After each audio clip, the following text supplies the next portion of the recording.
When my daughter Rachel looked me in the eye on Father's Day and told me I was not welcome in the home I paid for, she thought she was just kicking out an embarrassing old man.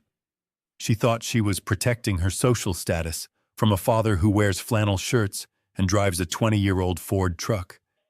She had no idea that the moment she slammed that heavy oak door in my face, she wasn't just shutting me out. She was shutting off the money. She was shutting off the mortgage payments. She was shutting off her entire lifestyle. I stood on the porch for exactly 10 seconds after the lock clicked. I didn't scream. I didn't pound on the door. I simply reached into my pocket, pulled out my phone, and opened my banking app. I saw the pending transfer for $6,800 scheduled for midnight. With one tap of my thumb, I canceled it. Then I called my lawyer. Before I tell you how I brought their house of cards crashing down in a single evening, please hit that like button and subscribe to the channel. Let me know in the comments where you are watching from. My name is George Caldwell. I am 73 years old, and this is the story of how I taught my ungrateful daughter that you never bite the hand that feeds you, especially when that hand is the only thing keeping you from living on the street. The engine of my 2005 Ford F-150 rattled and coughed as I turned onto Oak Street. It was a sound I usually loved, the sound of reliability, the sound of hard work. But today, surrounded by the silent, gleaming bodies of Mercedes SUVs and BMW sedans lining the curb, my truck sounded like a dying animal. I parked 3 houses away from number 24. I didn't want to embarrass Rachel. I knew how much she cared about appearances. I checked my reflection in the rearview mirror. I had combed my gray hair back neatly. I was wearing my best Sunday shirt, a blue button-down I bought at Walmart 3 years ago. It was clean. It was pressed. To me, it looked respectable. To the people living in this neighborhood, I suppose, it looked like a rag. I reached over to the passenger seat and picked up the small velvet-wrapped box. Inside was a vintage Hamilton watch. It wasn't flashy. It didn't have diamonds. But it was the watch I wore when I signed the deal that sold my logistics company for $60 million 5 years ago. I wanted to give it to Brian, my son-in-law. I thought maybe if he wore it, he might absorb some of the work ethic it represented. I took a deep breath, stepped out of the truck, and walked toward the house. The house at 24 Oak Street was magnificent. It should be. I bought it. Technically, the deed was in a trust, but the down payment, the renovations, the landscaping, and every single monthly mortgage payment came directly from my accounts. Rachel and Brian told their friends they were successful real estate investors. They told their neighbors they bought this place with a bonus check. I never corrected them. I just wanted them to be happy. I walked up the long paved driveway. The grass was manicured to perfection, a vibrant green that looked almost artificial. I could hear music coming from inside, the soft hum of jazz and the clinking of crystal glasses. It was Father's Day. I had been invited for a 5 o'clock dinner. It was 4:55. I was on time. I rang the doorbell. I waited. I could hear laughter on the other side. I rang again. Finally, the heavy wood door cracked open. It wasn't fully opened, just a crack enough for a slice of a face to appear. It was Rachel. She didn't smile. She didn't open the door wider to let me in. She slipped through the crack and stepped out onto the porch, closing the door firmly behind her. She was wearing a silk dress that shimmered in the afternoon sun, the kind of dress that costs more than my truck. Her hair was done up in an elaborate twist. She looked beautiful. She also looked terrified. "Dad," she hissed, her voice a sharp whisper. "What are you doing here?" I blinked, confused. I held up the small velvet box. "It's Father's Day, Rachel. You invited me. Dinner at 5. Remember." Rachel looked over her shoulder at the closed door, then back at me. Her eyes scanned me from head to toe, lingering on my worn work boots and the slightly frayed collar of my Walmart shirt. Her lip curled. That was before Brian invited the partner's dad. important people, investors. The bank director is in there. I felt a cold knot form in my stomach, so I asked, "I'm your father. I'm Brian's father-in-law. I'm family." Rachel let out a short, cruel laugh. "Look at you, Dad. Look at what you are wearing. You look like you just came from fixing a toilet. You smell like old gasoline. These are high net worth individuals. We are trying to close a deal. We are trying to build a future. We can't have you sitting at the table looking like the help. It wouldn't fit the narrative." The narrative. I gripped the velvet box tighter. My knuckles turned white. "What narrative is that, Rachel? The one where you pretend you're rich? The one where you pretend you pay for this house?" Rachel's face hardened. She stepped closer, invading my personal space. The smell of expensive champagne on her breath hit me. "Don't start with that guilt trip. We are building a brand. Brian is a visionary. You wouldn't understand. You spent your life driving trucks. You have a small mind, Dad. You think small. We think big. But we can't think big with you sitting there talking about coupon clipping and gas prices. You're embarrassing." Embarrassing.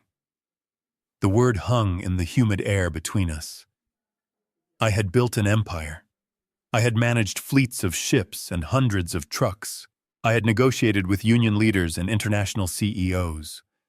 But to my daughter, I was just an embarrassing old man in a cheap shirt. I tried one last time. I brought a gift for Brian, a vintage watch. It means a lot to me. I held out the box. Rachel didn't even look at it. She snatched it from my hand.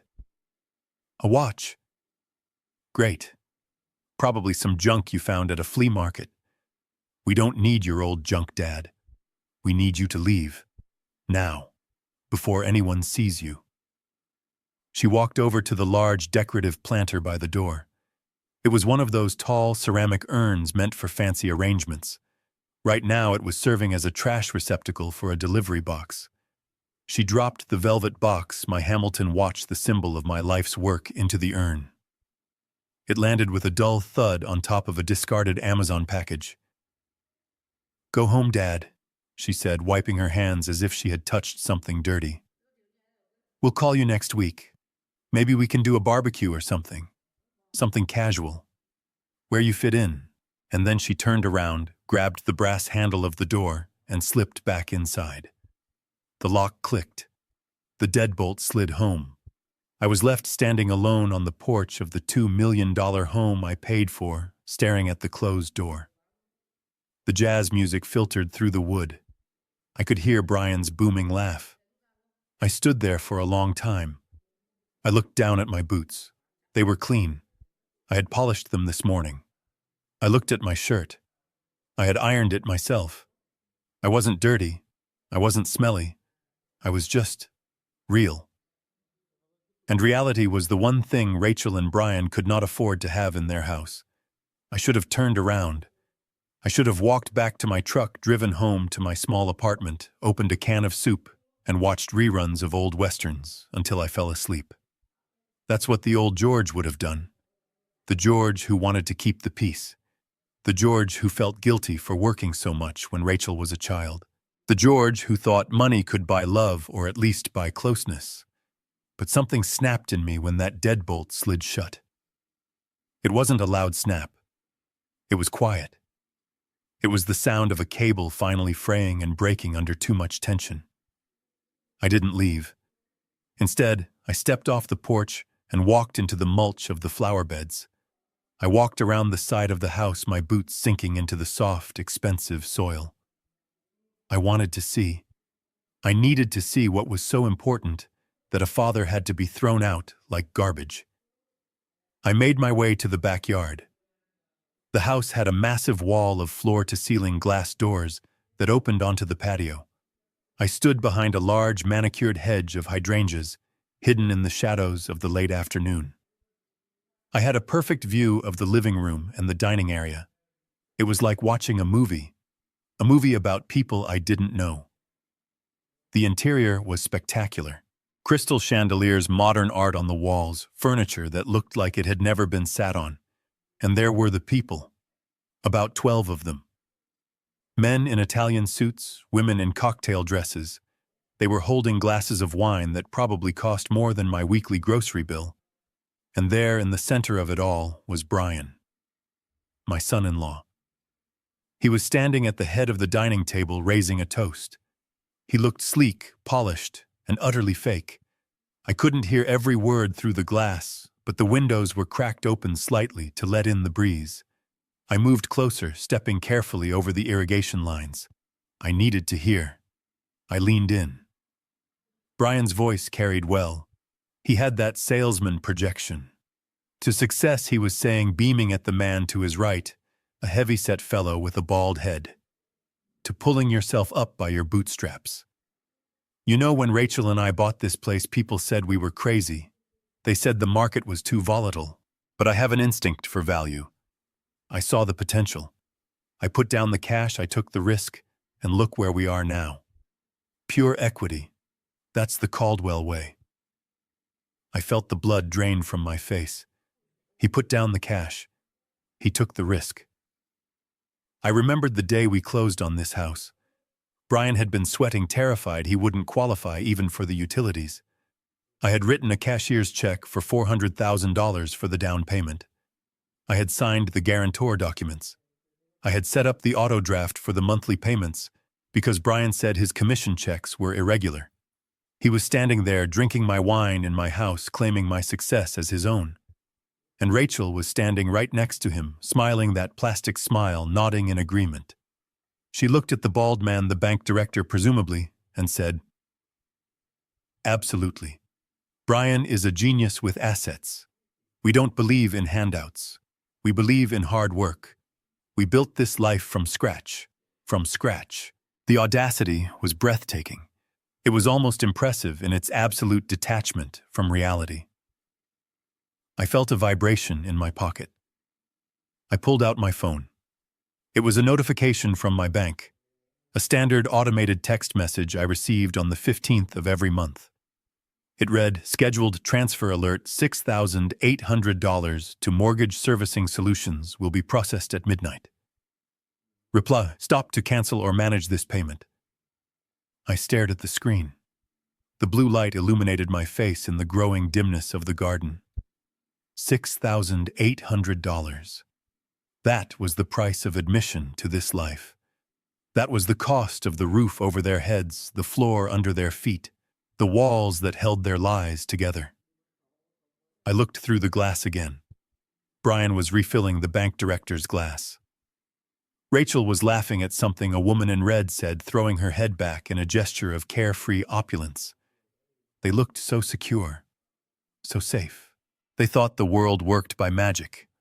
They thought the money just appeared because they deserved it. They thought the old man in the truck was just a nuisance, a relic, a source of funds that would flow forever, regardless of how they treated him. They were celebrating Father's Day by erasing the father who paid for the party. My thumb hovered over the screen. I thought about Leo, my grandson. I hadn't seen him in the room. Where was he? Probably hiding in his room. He hated these parties. He was the only one in this house with a conscience, the only one who ever asked me how I was doing, the only one who liked my truck. If I did this, Leo would suffer too. But then I looked at Rachel again. She was gesturing towards the backyard, towards where I was hiding, though she couldn't see me. I heard her say, "We're thinking of putting in an infinity pool next month. Brian says the yard needs a focal point, an infinity pool, on my dime, while I was driving a truck with a cracked windshield." No. Enough was enough.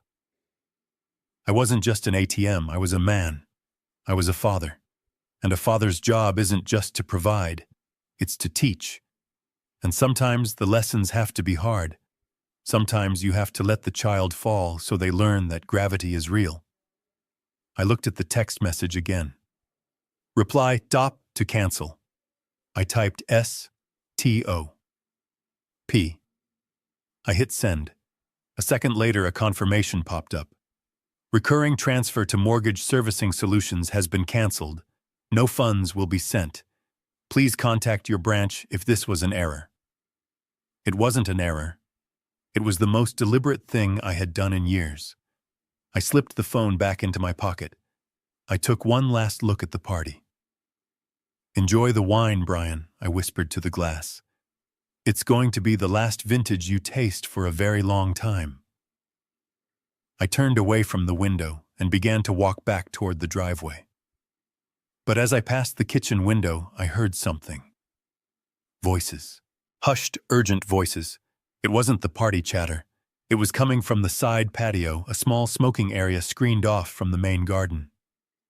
I paused. I recognized Brian's voice. It wasn't the booming, confident voice from the dining room. It was low, tense, and nasty. I crept closer, pressing my back against the brick siding of the house. The smell of cigarette smoke wafted through the trellis. "Did the old man leave?" Brian asked. I heard the click of a lighter. "Yes," Rachel replied. "I handled it." "He's gone." "Good," Brian said. He exhaled a long breath. That was close. If Sterling saw him, if Sterling realized that the house isn't in our name, that the assets aren't ours. The loan is dead, Rachel. The business loan, $500,000. We need that money. The bookies are getting impatient. My breathing stopped. Bookies. Gambling. I knew Brian liked to play poker, but this sounded different. This sounded dangerous. "Don't worry," Rachel said, her voice soothing but cold. "Sterling thinks you're a heavy hitter. He thinks the old man is just senile. That's the angle, Brian. We stick to that. My father is losing his grip. He's confused. That's why his name is on the old paperwork. But we are taking over. We are getting power of attorney. Next week, I'm taking him to Dr. Eris. I told him Dad is having episodes, forgetting things, getting aggressive. Dr. Eris will sign the competency waiver. Once we have that, we sign the house over to us, we use it as collateral for the loan, and we ship Dad off to that facility in Nevada. The cheap one. State-funded. He won't know the difference." I felt like I had been punched in the chest. A physical blow. The air left my lungs. They weren't just using me. They weren't just ungrateful. They were conspiring against me. They were planning to have me declared incompetent. They were planning to steal the house legally. They were planning to lock me away in a state facility in Nevada, thousands of miles away from my home, my friends, my life, just so they could pay off gambling debts, just so they could keep pretending to be rich. I stood frozen in the bushes. My hands were shaking. Not from age, from rage.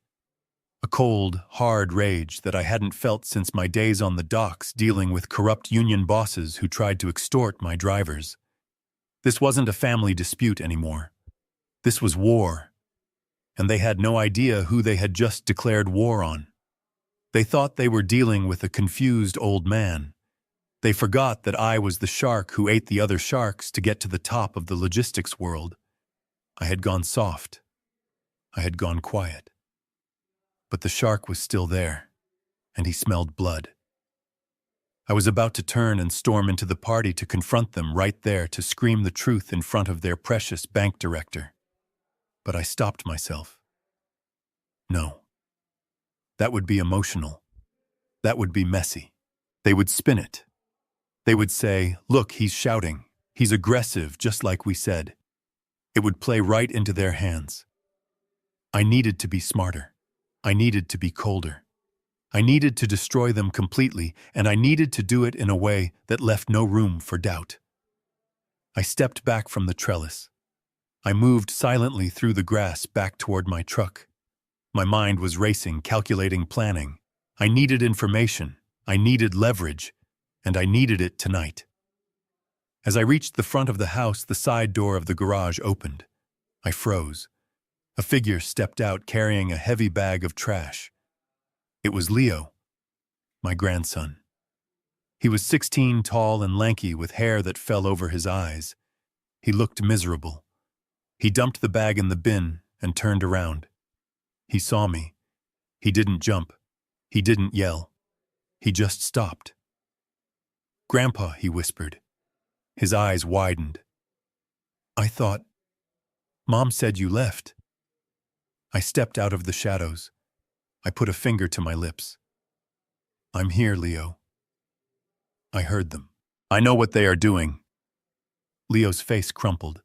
He looked like he was about to cry. He walked over to me quickly, looking back at the house to make sure no one was watching. "Grandpa, you have to run. You have to get out of here. They are crazy." Dad is in trouble. Bad trouble. There are men calling the house. Scary men. And Mom, she's telling everyone you have dementia. She's practicing the story. She tells her friends you forget who she is. It's a lie. I tell them it's a lie, but they tell me to shut up, or they'll take away my college fund. I put my hands on Leo's shoulders. He was trembling. "They threatened your college fund." Leo looked down. "There is no college fund, Grandpa. I heard them talking. Dad gambled it. It's gone. All of it. That's why they need the loan. They need to cover the losses before anyone finds out. They are going to sell your truck, too. They said it's an eyesore. They said they can get $500 for it for scrap metal. They stole my grandson's future." That was the final straw. The mortgage was one thing. The disrespect was another. But stealing from a child, stealing the future. I had set aside money for, I felt a calm settle over me. It was the calm of a general looking at a battlefield and knowing exactly where to drop the bomb. "Listen to me, Leo," I said, my voice steady and low. "I need you to be brave. Can you do that for me?" Leo nodded, wiping his eyes. "Yes, Grandpa." "Good. Go back inside. Don't say a word. Don't act different. Just watch. And when I come back, I want you to stand by the door. Can you do that? Come back. You're coming back." "Oh yes, Leo, I'm coming back. I'm going to go get some things. I'm going to make a phone call. And then I'm coming back to this party. And I promise you, by the time the sun goes down, everything is going to change." Leo looked at me. For the first time in a long time, I saw hope in his eyes. "Okay, Grandpa. I trust you." He turned and ran back into the garage. I walked to my truck. I climbed in and shut the door. I didn't start the engine yet. I pulled out my phone again. I dialed a number I hadn't called in 2 years. It rang once, twice. A voice answered. A deep, gravelly voice. "Leonard Ross." "Talk to me." "Leonard," I said, "it's George. I need you to wake up. I need you to open the safe. And I need you to bring the file on Brian's background check. The one we made when he married Rachel. The one I buried because I wanted to give him a chance. Dig it up. And Leonard. Bring the police, we have a fraud case, a big one." I started the engine. The Ford roared to life. I wasn't an embarrassing old man anymore. I was George Caldwell, and I was about to foreclose on my daughter's life. I crouched lower behind the hydrangeas, the scent of damp mulch and expensive fertilizer filling my nose. My heart was hammering against my ribs, not from the exertion of hiding, but from the icy dread that had seized my chest. I had just canceled the mortgage payment, a small act of rebellion, but what I was hearing now paralyzed me. The conversation drifting through the lattice of the patio was not just disrespectful. It was a conspiracy. It was the sound of my own flesh and blood plotting my demise. Brian was pacing. I could hear the click of his dress shoes on the pavers, a frantic staccato rhythm. He sounded like a cornered animal. "Rachel, we don't have time for a slow play," he hissed. His voice was trembling, stripping away the confident veneer he had worn inside the house. "I got another call from Salvo this morning. You know what he said? He said he knows where Leo goes to school. He said accidents happen to teenagers who cross the street without looking. I pressed my hand over my mouth to stifle a gasp. Salvo. That wasn't a bank. That wasn't a creditor. That was the underground. That was the kind of name you whispered in back alleys near the docks where I used to work. My son-in-law wasn't just bad with money. He was in deep with loan sharks. Dangerous ones. Rachel's voice was calm, terrifyingly so. It was the voice of a general arranging troops completely detached from the human cost. "Stop panicking, Brian," she said, the flick of her lighter punctuating her words. "Salvo will wait if he knows the money is coming. We just need to show him the asset. We need to show him we have the deed." "But we don't have the deed," Brian snapped, his voice rising in pitch. "The old man has it. It's in that trust. And as long as he's breathing and lucid, we can't touch the equity. We are sitting on $2 million of dirt, and we can't access a cent of it to save my legs." "That's why Tuesday is the end game," Rachel said. I could hear her exhaling smoke, a long, slow sound. "I already set it up. I told you. Dr. Eris is ready. He's not cheap, Brian. He's charging us 10 grand for the signature, but he'll certify anything I put in front of him. I'm going to tell Dad we need to sign some updated insurance forms. You know how he is. He doesn't read the fine print anymore. He trusts me. He thinks I'm his little girl." She laughed then. A dry, humorless sound that made my blood run cold. It was the laugh of someone who had dissected her father's love and found it useful only as a weakness to be exploited. "The document isn't for insurance, obviously. It's a durable power of attorney effective immediately. It gives me control over his medical decisions, his finances, and his living situation. Once the ink is dry, George Caldwell ceases to be a person. He becomes a line item in my ledger." I felt a wave of nausea. Durable power of attorney. It was the legal equivalent of a lobotomy. She wanted to strip me of my agency, my rights, my very voice. But Brian wasn't satisfied. "Even with the power of attorney, Rachel, what do we do with him? We can't have him living in the apartment. If he figures it out, if he calls his lawyer—" "He won't call anyone?" Rachel interrupted, her tone sharp. "Because he won't be in the apartment. I made the arrangements this morning. There's a transport van scheduled to pick him up 1 hour after the appointment with Dr. Eris. They specialize in difficult patients. They'll sedate him for the trip." "Sedate him," Brian repeated. "Where are they taking him?" Rachel paused. I imagined her smiling that cold plastic smile. "Silver Creek State Facility, in Nevada." Silver Creek. The name sounded innocent enough, but I knew what state facilities in rural Nevada were like. They were warehouses for the forgotten. Places where the indigent and the unwanted were stacked in hallways, medicated into oblivion, and left to rot in soiled sheets. They were places people went to die, not to live. "Nevada," Brian whispered. That's far." "It has to be far," Rachel said. "If we put him in a local home, people might visit. Leo might try to ride his bike there. We need him gone, Brian. Gone. Silver Creek is perfect. It's understaffed. It's in the middle of nowhere, and they don't allow cell phones for patients. Once he's through those doors, he's a ghost. We sell his apartment. We liquidate his savings. We mortgage this house to the hilt to pay off Salvo, and we live our lives." "But the cost?" Brian asked. "Nursing homes are expensive." "Not this one," Rachel replied dismissively. "It's a Medicaid dump. We surrender his Social Security check to them and they keep him. It won't cost us a dime of the inheritance. We keep everything. The business sale money, the investments, the real estate. It's all ours. We just have to survive until Tuesday." I closed my eyes, feeling the tears track through the dust on my face. It wasn't just greed. It was hatred.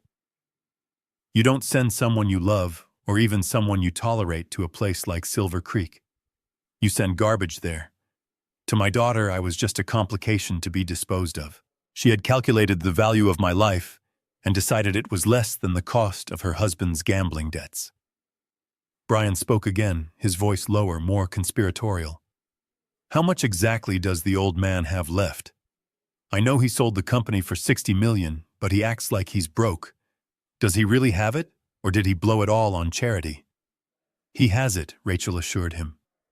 I saw a statement on his desk last Christmas when he went to the bathroom. He's hoarding it. He has accounts he doesn't talk about. Millions, Brian.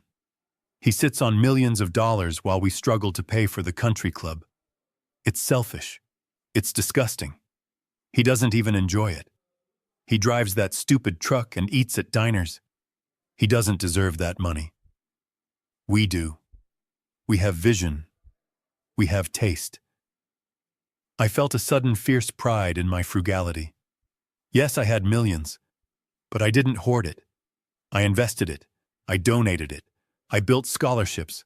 I protected it so that my family would be safe for generations. I thought I was building a legacy for them. I didn't realize I was building a target on my own back. Are you sure about Leo? Brian asked, shifting the topic. The kid is nosy. He likes the old man. If he starts asking questions, I'll handle Leo, Rachel snapped. I told him if he keeps asking about his grandfather, we're sending him to military school. That shut him up. Besides, once the money comes in, we'll buy him that car he wants. He'll get over it. Everyone has a price, Brian. Even our son. That was the moment the sadness evaporated, replaced by a cold, hard resolve. They were willing to corrupt my grandson. They were willing to bribe him with the spoils of my destruction. They were a cancer. And you don't negotiate with cancer. You cut it out. I checked the time on my phone. 5:15. The partners inside were probably wondering where their hosts were. I had heard enough. I had the names. Salvo, Dr. Aris, Silver Creek. I had the timeline. Tuesday. And I had the motive. $350,000 in gambling debt, disguised as a business loan. I slowly backed away from the trellis, careful not to snap a twig. My knees creaked, a reminder of my age, but I felt stronger than I had in years. I wasn't a victim. I was a witness. And I was about to become the judge, jury, and executioner of their lifestyle. I crept back toward the front of the house, my mind racing. They thought I was helpless. They thought I was alone. They forgot that before I was a father, before I was a grandfather, I was a man who ran the toughest shipping lanes on the East Coast.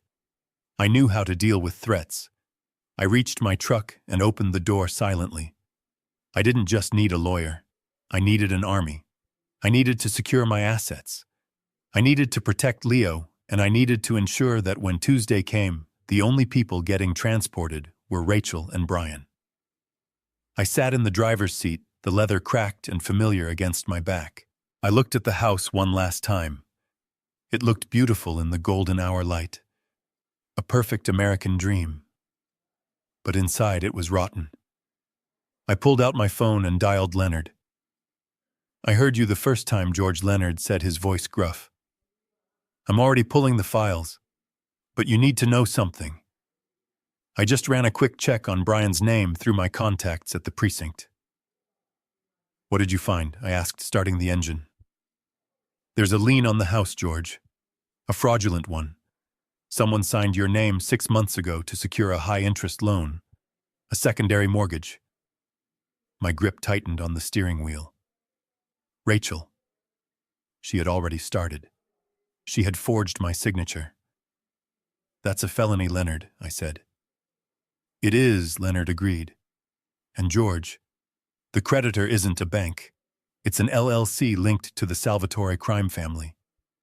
Salvo, the name Rachel had mentioned. They hadn't just planned to rob me. They had already sold a piece of me to the mob. Bring the police, Leonard, I said, my voice dropping to a growl. And bring a forensic accountant. I'm going to dismantle them piece by piece. I put the truck in gear. I wasn't going home to hide. I was going to war. And I had a Father's Day surprise that none of them would ever forget. I sat there in the idling truck, the vibration of the engine humming through the steering wheel and into my hands. My knuckles were white as I gripped the leather, my mind still reeling from Leonard's words about the mob lien. I was ready to peel out of that driveway and burn the asphalt all the way to the police station. But then a tap on the passenger window made me jump. It was a frantic, desperate sound. I looked over and saw Leo. He hadn't gone back inside like I told him. He was standing there in the mulch, his face pressed against the glass, tears streaming down his cheeks so hard they were leaving streaks on the window. He looked terrified, like a kid who had seen a ghost. I leaned over and unlocked the door. He scrambled inside, practically falling into the passenger seat, and slammed the door shut, curling his lanky frame into a ball as if he were trying to disappear into the upholstery. "Leo," I said, my voice sharp with alarm. "I told you to go inside. If they see you out here—" "I can't, Grandpa." He sobbed, his chest heaving. "I can't go back in there. They're laughing. They're laughing about you. Dad is telling the bank director that you used to be a janitor. He's making fun of your hands. He said you have dirt under your fingernails that never comes out." I felt a fresh wave of anger, but I pushed it down. "Let them laugh, Leo. It doesn't matter. Sticks and stones." It's not just that. Leo interrupted, his voice cracking. He looked up at me, his eyes red and swollen. "Grandpa, I have to tell you something else. Something I was too scared to tell you before. I didn't want you to be sad, but if you're going to fight them, you need to know. You need to know how bad it really is." I turned off the engine. The silence that filled the cab was heavy and suffocating. "Tell me, son." Leo took a shaky breath, wiping his nose on the sleeve of his dress shirt. "You know your record collection, the vintage jazz albums, the ones you and Grandma used to dance to in the living room." My heart skipped a beat. "My vinyls. That collection was my sanctuary. First pressings of Miles Davis, Coltrane, Etta James. My wife Martha had bought me the turntable for our 10th anniversary. After she passed, I would sit in my apartment on Friday nights, pour a glass of scotch, and just listen. It was the only time I felt close to her. It was the only time the silence of being a widower didn't feel so loud. I had brought them to the house a few months ago because my apartment had a small leak in the ceiling, and I didn't want to risk water damage. Rachel had promised to keep them safe in the climate-controlled den. "What about them, Leo?" I asked, dread coiling in my gut. "Did they get damaged? They're gone," Grandpa Leo whispered. "Mom sold them 2 weeks ago." "Sold them?" Repeated the words, feeling foreign in my mouth. "But those aren't worth that much money. Not enough to pay off a gambling debt." "Why would she—" She didn't sell them for the money," Leo said, and this part hurt worse than any physical blow. "She sold them because she said they smelled like old people. She said the covers were musty and they ruined the aesthetic of the den. She called a guy from a used record store in the city. He gave her $50 for the whole box. $50, Grandpa. For everything. $50. My life's soundtrack. The music that had played at my wedding. The songs I had rocked Rachel to sleep with when she was a baby. $50. She hadn't sold them out of desperation. She had sold them out of contempt. She had erased my history, my memories of her mother for the price of a cheap lunch, just because she didn't like the way they looked on her shelf. I stared out the windshield, my vision blurring. I could see Martha's face laughing as she tried to teach me to foxtrot in our tiny first apartment. I could hear the crackle of the needle on the vinyl. Gone. It was all gone. Treated like trash. Just like me. Leo reached out and touched my arm. His hand was shaking. "And Grandpa, there's one more thing. You know how you always ask me why I don't introduce you to my friends from school? Why I never bring them around when you visit?" I nodded slowly. I had always assumed it was just teenage embarrassment. Kids don't want to hang out with old folks. I understood that. It's not because I don't want to, Leo said, his voice fierce now. It's because Mom forbade it. Forbade it. She gave me a rule, Leo said, looking down at his lap. She sat me down before my birthday party last year. She said that if any of my friends from the academy came over, I wasn't allowed to call you Grandpa. She said I had to call you George. Or better yet, I had to pretend you were the hired help. She said if I told anyone you were my grandfather, she would pull me out of the soccer team. She said having a blue-collar grandfather would ruin our brand. That people would think we were new money trash if they knew where we came from. The air in the truck felt thin, like I was on top of a mountain. Ruin the brand. I was the brand. I was the one who built the foundation they were standing on. And she had taught my grandson to be ashamed of me. She had forced him to deny his own blood to protect her social standing. I looked at Leo. Really looked at him. I saw the shame burning in his cheeks. I saw the guilt he had been carrying, a burden no 16-year-old should ever have to bear. He wasn't just a victim of their financial abuse. He was a victim of their emotional warfare. They were teaching him to be a liar. They were teaching him that love was conditional on status. They were trying to turn him into them. And that terrified me more than the nursing home, more than the mob. Because if they succeeded, if they broke his spirit, then the Caldwell legacy really would be dead. I reached across the console and grabbed Leo's hand. His fingers were cold. I squeezed them tight, feeling the calluses on my own palm, the rough skin that Rachel despised. Listen to me, Leo. I said, my voice rough with emotion. Look at me. He looked up, tears still spilling from his eyes. You didn't do anything wrong, I told him. You hear me, none of this is your fault. You were protecting yourself. You were surviving. That's what kids do, but that stops today. Leo sniffled. But Grandpa, they're my parents. If they go to jail, if we lose the house, what happens to me? I unbuckled my seatbelt and turned to face him fully. I am not going to lie to you, Leo. Things are going to get ugly. Your parents, they made choices. Bad choices. Criminal choices. And when the sun comes up tomorrow, their world is going to look very different. But I need you to know one thing. I paused, making sure he was listening. You are safe. As long as I have breath in my lungs, you are safe. I don't care if I have to spend every last dime of my savings. I don't care if I have to buy a whole new house just for you. You are not going down with this ship.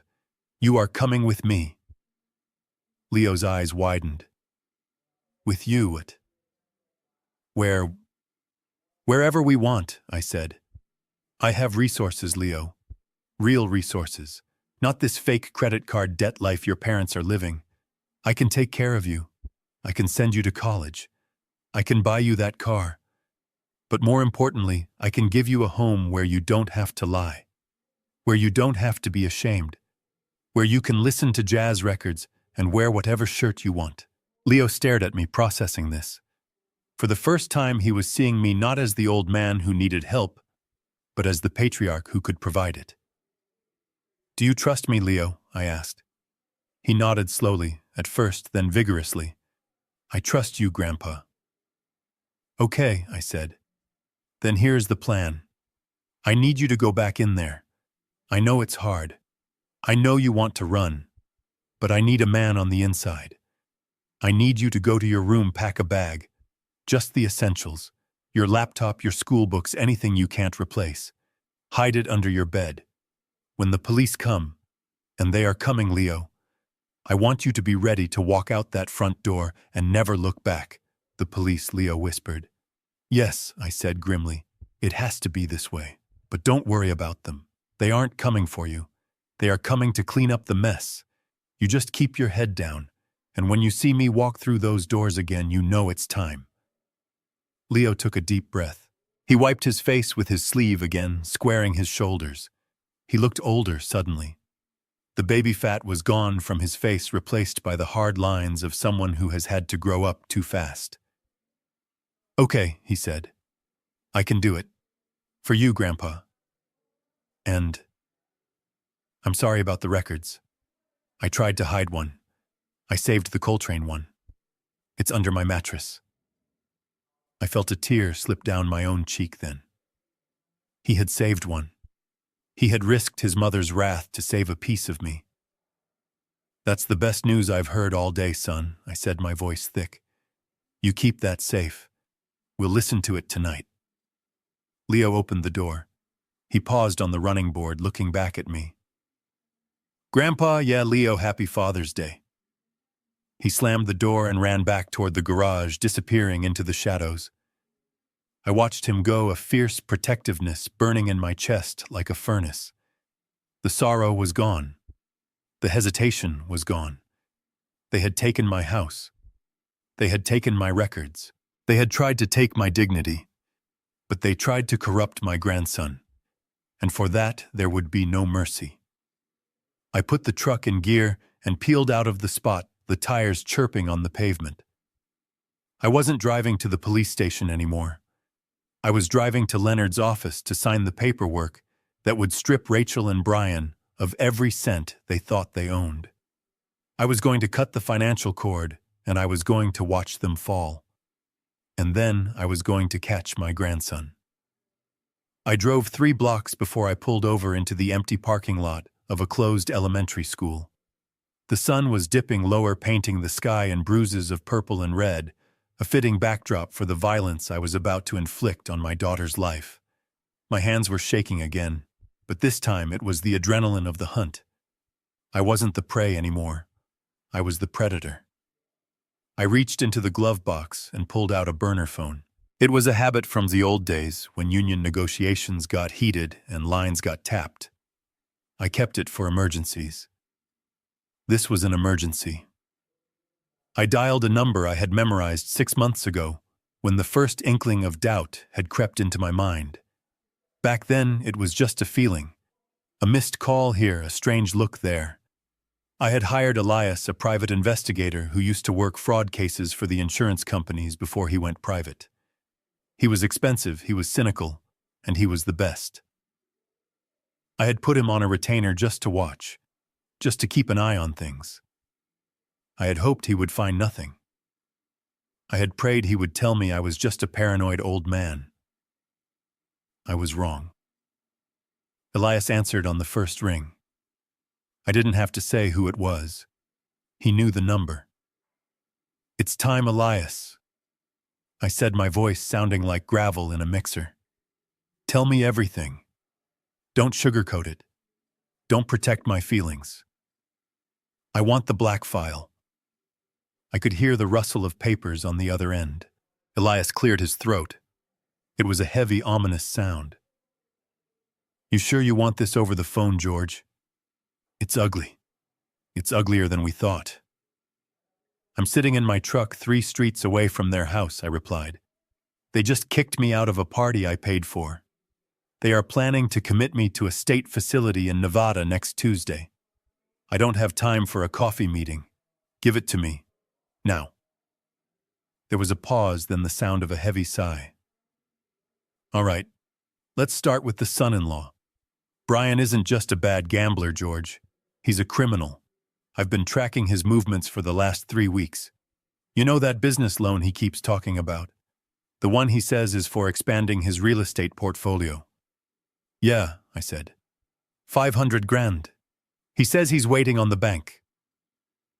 "There is no bank," Elias said flatly. "The bank denied him 4 months ago. His credit score is sub 500. He's toxic. No legitimate institution will touch him. But he needed the money to cover his tracks with the bookies in Atlantic City. So he went to a hard money lender, a guy named Vinny the Shark. I wish I was making that name up, but I'm not. He runs a shell company out of a strip mall in Jersey. Predatory lending, $200,000 at 40% interest compounding weekly. 200,000, I whispered. But he told Rachel he needed 5. He lied to her too, Elias said. Or maybe they are lying to each other. But here is the kicker, George. Vinny doesn't lend that kind of cash on a handshake. He needs collateral, hard assets. And Brian doesn't own anything. The house is in your trust. The cars are leased. So Brian got creative. I felt a cold sweat break out on the back of my neck. Creative how? I'm looking at a digital copy of a promissory note right now, Elias said. I pulled it from Vinny's server an hour ago. It puts up the deed to 24 Oak Street as collateral. And at the bottom right next to the notary stamp is a signature. It says George Caldwell.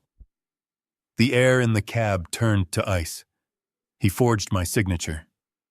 It's a good forgery, Elias admitted. He must have practiced. But the notary, that's where he messed up. The notary is a guy named Pete who lost his license 3 years ago for fraud. It's a fake notarization on a forged document securing an illegal loan. That's 3 felonies, George.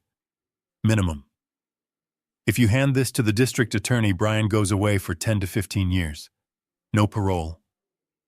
I closed my eyes. My signature. The signature that had signed payroll checks for 300 families. The signature that had authorized charitable grants. The signature that was my bond, my word, my honor. He had stolen it. He had traced it onto a piece of dirty paper to sell my house to a loan shark. Send it to me, I said. Send me the image. I want to see it. Sent, Elias said. But George, that's not the worst part. How can it get worse than my son-in-law selling my house to the mob? Because of your daughter, Elias said quietly. I braced myself. I thought I was ready. I thought knowing she wanted to send me to a nursing home was the bottom of the barrel. I was wrong. The barrel had a false bottom. Rachel knows about the gambling, Elias said. She knows Brian is drowning. She's been moving money out of their joint accounts into a private crypto wallet for months. She's skimming from him while he steals from you. But she's not just hiding money. She's hedging her bets emotionally. What does that mean? I asked, though I already knew. I felt it in my gut. She's seeing someone, Elias said. Not physically, not yet, but emotionally. She's been having lunches. Long lunches. 3 times a week. With a man named Weston. Do you know him? Weston. The name was familiar. He was a competitor from my old days. A man who had tried to buy my company in a hostile takeover back in the 90s. A man with no morals and too much hair gel. He was in his 60s now, still rich, still slimy. She's meeting Weston, I repeated. Why? She's pitching herself, George. I have transcripts of their text messages. She's telling him that Brian is a loser. She's telling him that she's about to come into a massive inheritance. She's telling him that once her father is out of the picture, she's going to be a very wealthy single woman. She's lining up her next husband before she's even buried the first one. And she's using your money as the bait. I felt like vomiting. My daughter wasn't just greedy. She was a mercenary. She was selling herself to my enemy using my death as the dowry. She was playing both sides against the middle, and I was the currency. Read me the last text, I commanded. I need to hear it. Elias hesitated. George, you don't want to read it, Elias. All right. Sent yesterday at 2 p.m. It says, Don't worry, darling. The old man is on his last legs. He's confused and weak.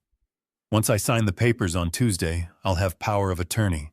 I'll liquidate the assets, dump the loser husband, and we can finally take that trip to Como. Just wait for me.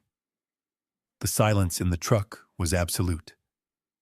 I looked at the dashboard, at the dusty odometer that showed 200,000 miles. Those miles were my life. They were the distance I had traveled to give her everything. Piano lessons, private schools, a pony she rode twice. And this was the return on investment. A text message to a rival promising to dump her husband and spend my corpse's money in Italy. She called me weak, I said softly. Yeah, Elias said. She did. She's wrong, I said. I know she is, George. What do you want to do? I have the file ready. I can send it to your lawyer. I can send it to the police. Or I can bring it to you. Bring it to me, I said. I want the physical file. I want the paper in my hand. I want to throw it on the table and watch them choke on it. Meet me at Leonard's office. I'm going there now to draft the eviction notice. Eviction? Elias asked. You're kicking them out tonight. I'm not just kicking them out, I said, starting the truck. I'm erasing them. They want to play games with titles and deeds. Fine. I'm going to show them what real ownership looks like. I'm going to show them that you don't forge a man's name and expect to keep his house. I hung up the phone. My hand was steady now. The shaking had stopped. The grief had burned away, leaving only cold, hard ash. I looked at the image Elias had sent to my phone. The forged signature stared back at me. It was shaky. A poor imitation. It looked like the signature of a weak man. I wasn't that man. I pulled out of the parking lot. The sun was almost gone. The sky was a deep indigo. It was the color of a bruise. It was fitting. I drove fast, the old truck groaning as I pushed it past the speed limit. I had a meeting with a lawyer. I had a meeting with the private investigator. And then I had a dinner date. I imagined the scene back at the house. Brian sweating through his suit as he tried to impress the bank director. Rachel flirting with the guests, checking her phone to see if Weston had replied, plotting her escape to Como. They were drinking my wine. They were eating my food. They were sitting on my furniture. They thought they had won. They thought the game was over. They thought they had checkmated the king. But they forgot one thing. The king was the one who built the board. And the king had just decided to flip the table. I reached for the radio and turned it up. It was an old jazz station, Coltrane. The same album Rachel had sold for 50 cents. The saxophone wailed a sound of pure, unadulterated power. I let it fill the cab. I let it fill my soul. I'm coming, Rachel, I said to the empty road. I'm coming, Brian. And I'm bringing the storm with me. I dialed Leonard's number again. He answered on the first ring. I'm at the office, George, he said. The lights are on, the coffee is brewing, and the police captain is on his way. He's a friend of mine. He's interested in the forgery. Good, I said. Tell him to bring handcuffs. 2 pairs. Why 2, Leonard asked. 1 for the thief, I said, and 1 for the accomplice. Because tonight, nobody walks away clean.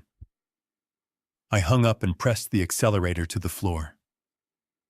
The Father's Day dinner was about to get very interesting. I wasn't just bringing a side dish. I was bringing the main course. And it was going to be served cold. I sat in the cab of my truck, the engine idling with a low rumble that vibrated through the soles of my boots. The parking lot of the elementary school was empty, a vast expanse of cracked asphalt, illuminated by a single flickering street lamp. It was a fitting place to end one life and begin another. The George Caldwell who baked cookies and signed checks with a smile was gone. He had died the moment I heard my daughter plotting to lock me away in a warehouse for the dying. In his place sat the man I used to be 30 years ago, the man who built a shipping empire from a single tugboat, the man who stared down union bosses, corrupt port authorities, and corporate raiders without blinking. The chairman. I picked up the phone. My hand didn't shake. It was steady as a rock. I dialed Leonard's personal line. He picked up on the first ring, as if he had been sitting by the receiver waiting for the order to drop the guillotine. I am here, George, Leonard said. His voice was crisp, professional, devoid of the pity I had heard earlier. He knew the shift had happened. He knew who he was talking to. Execute. Clause 13, I said. My voice was low, flat, and cold as the Atlantic in December. There was a pause on the line. A heavy, pregnant silence. Clause 13 was the nuclear option. It was a provision we had written into the Caldwell family trust 15 years ago, a fail-safe designed for a worst-case scenario I never thought I would see. It was the complete and immediate revocation of all beneficiary privileges based on acts of moral turpitude, criminal conduct, or gross ingratitude. It was a legal kill switch. "Are you sure?" George Leonard asked. He wasn't questioning my resolve. He was doing his due diligence. He was making sure the record would show I was of sound mind. Once I pull this lever, the machinery doesn't stop. It strips them of everything. The monthly stipends, the access to the capital, the health insurance, the club memberships. It even voids their claim to the trust's real estate assets. They will be destitute within the hour. I looked out the windshield at the darkening sky. I thought of my record collection sold for $50. I thought of Leo being forced to lie about his grandfather.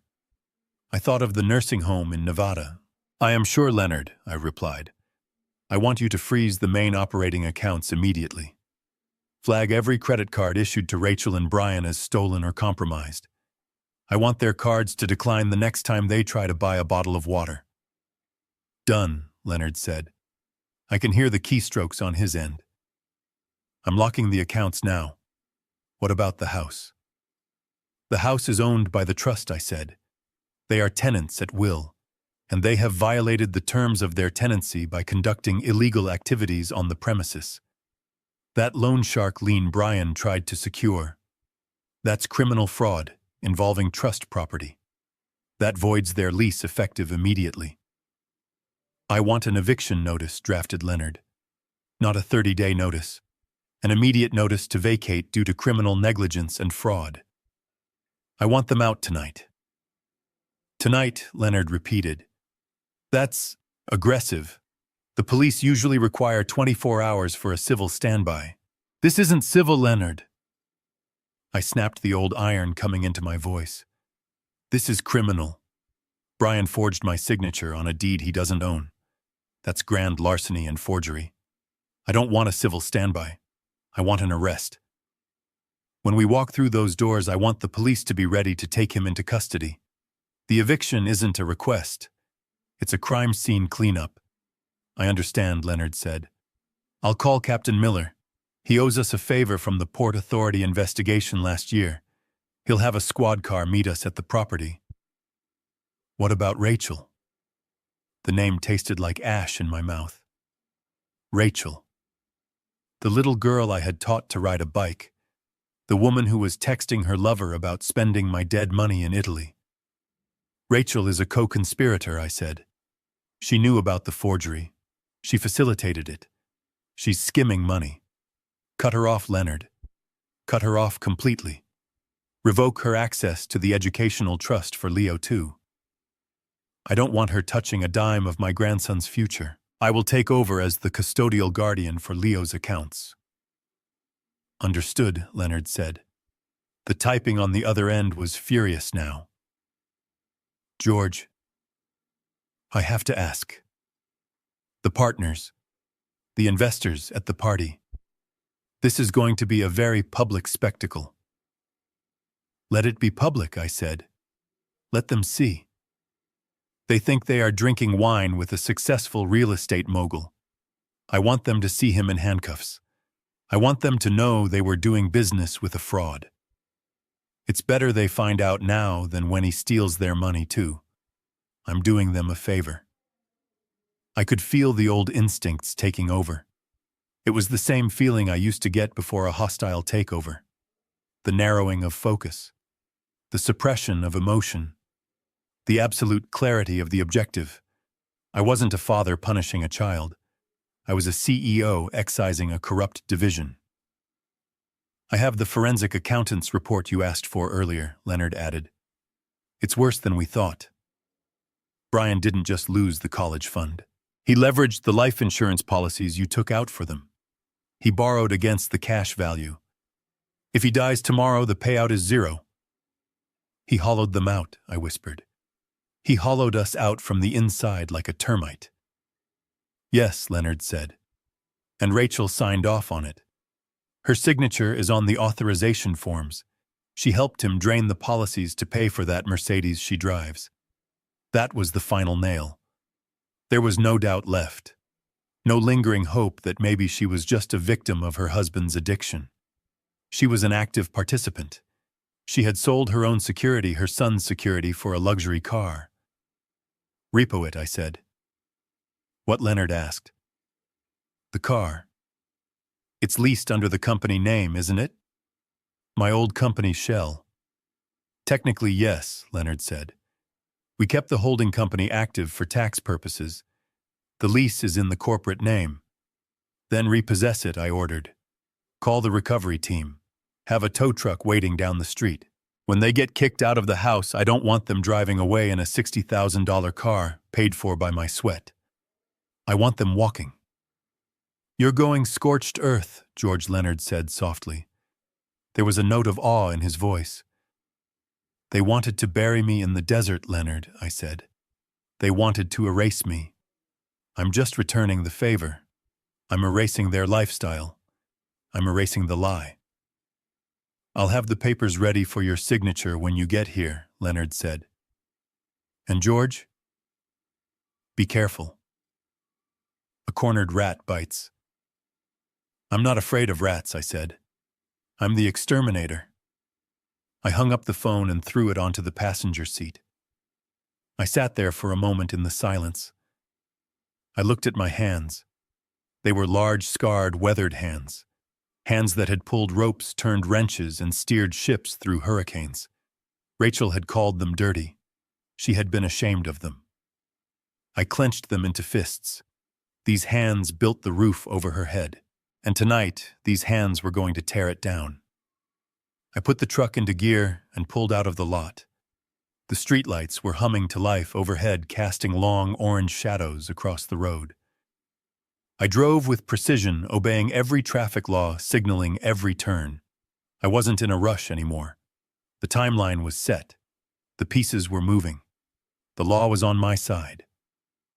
As I drove toward Leonard's office, I let the persona of the retired, gentle grandfather slip away completely. I locked him in a box in the back of my mind. He was too soft for what had to be done. Tonight, I needed to be the man who fired his own brother-in-law for skimming off the top in '98. I needed to be the man who sued the city and won.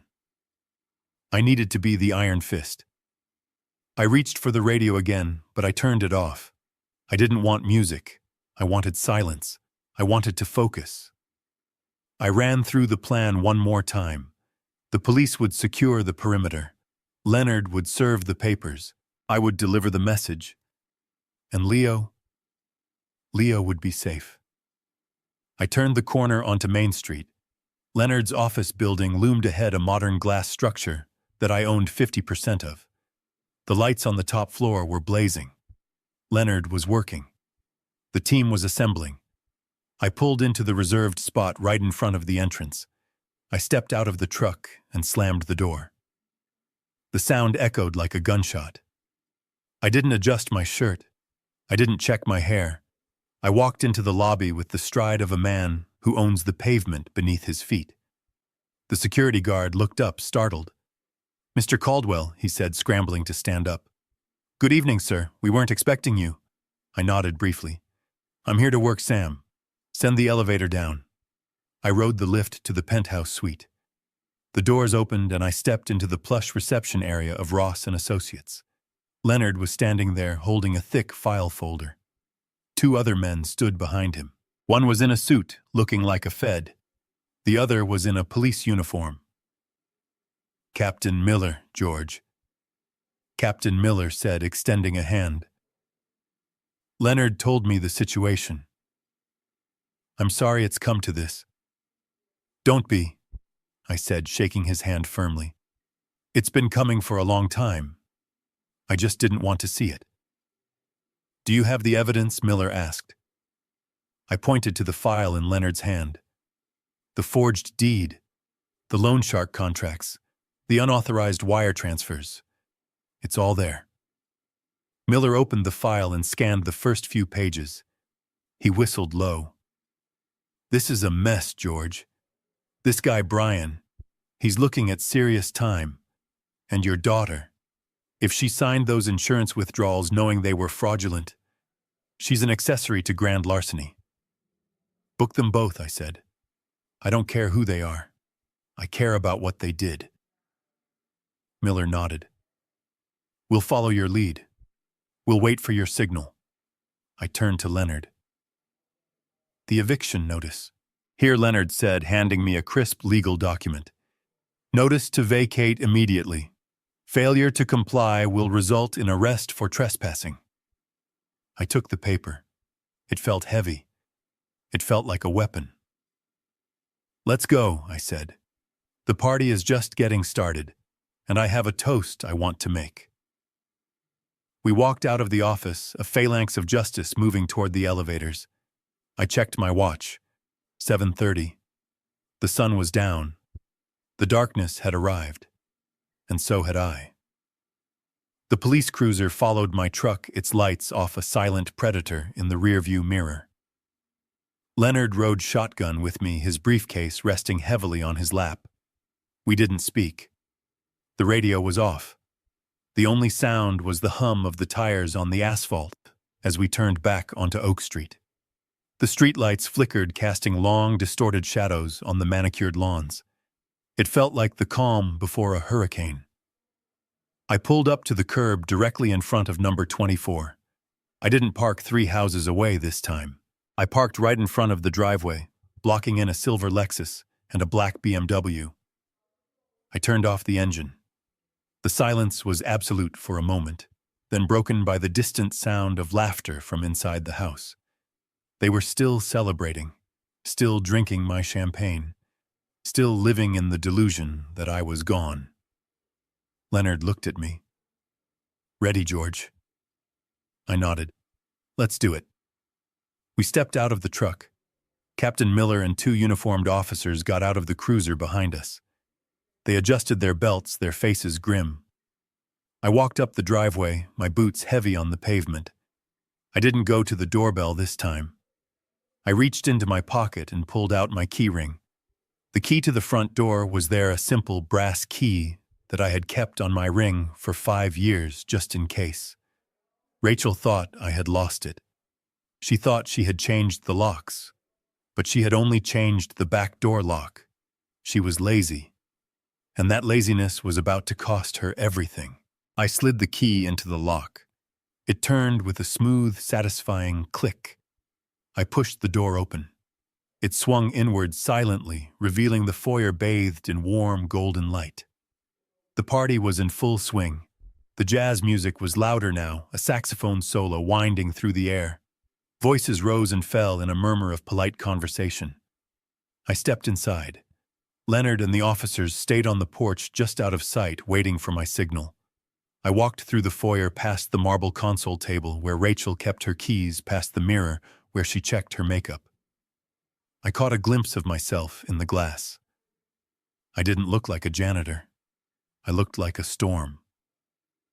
I entered the living room. The guests were gathered around the dining table again. Brian was standing at the head holding a new bottle of wine. He was flushed, sweating slightly, his tie loosened. He looked like a man who was trying too hard to hold it together. Rachel was next to him, her hand on his arm, smiling that brittle smile. The bank director was laughing at something Brian had said. I stopped at the edge of the room. No one noticed me at first. I was a ghost at my own funeral. I watched them. I watched Brian pour the wine. I watched Rachel touch her necklace, a diamond pendant I had bought her for her 30th birthday. I watched them enjoy the fruits of my labor one last time. Then Brian saw me. He froze mid-pour. The wine spilled over the rim of the glass, staining the white tablecloth red. His eyes widened, his mouth opening and closing like a fish. The laughter died in his throat. Rachel followed his gaze. She turned, her smile faltering, then vanishing completely. Her face went pale, her eyes darting to the door behind me, looking for the security she thought she had. "Dad," she whispered. Her voice was thin, reedy. How did you get in?" The room fell silent. The jazz music seemed suddenly loud and intrusive. 12 pairs of eyes turned to look at me. The bank director frowned, confused. "Who is this, Brian? Is this the help?" I didn't answer Rachel. I didn't answer the director. I walked forward, my boots thudding on the hardwood floor. I walked straight to the head of the table where Brian stood. He shrank back instinctively, as if he expected me to hit him. I didn't. I simply looked at him. A long, cold look that stripped him down to his component parts. Liar. Thief. Coward. "Move," I said. It was a single word spoken softly, but it carried the weight of an anvil. Brian stumbled back, nearly knocking over his chair. He looked at Rachel, panic in his eyes. Rachel stepped forward, trying to regain control. "Dad, you can't be here. You need to leave. You're making a scene." I ignored her. I pulled out the chair at the head of the table. The chair Brian had been sitting in. The chair that belonged to the master of the house. I sat down slowly, deliberately. I placed my hands on the table, my calloused fingers spreading out on the fine linen. I looked around the table at the guests. They stared back, bewildered, uncomfortable. I reached for the bottle of wine Brian had dropped. It was a 2015 Cabernet. Good year. I poured myself a glass, the red liquid swirling in the crystal. I took a sip. It was excellent. I set the glass down. I looked at the bank director. "You asked who I am," I said, my voice calm and steady. "I'm George Caldwell. I own this house, I own this wine, and until 5 minutes ago I owned the mortgage that kept a roof over these people's heads." The director's eyebrows shot up. "You own the house." "But Brian said—" "Brian says a lot of things," I interrupted, turning my gaze to my son-in-law. "He says he's a real estate investor. He says he built this life from scratch. He says I'm a senile old man who needs to be locked away." Rachel lunged forward, grabbing my arm. "Dad, stop it. You're confused. You're having an episode. I'm calling the doctor." I shook her hand off.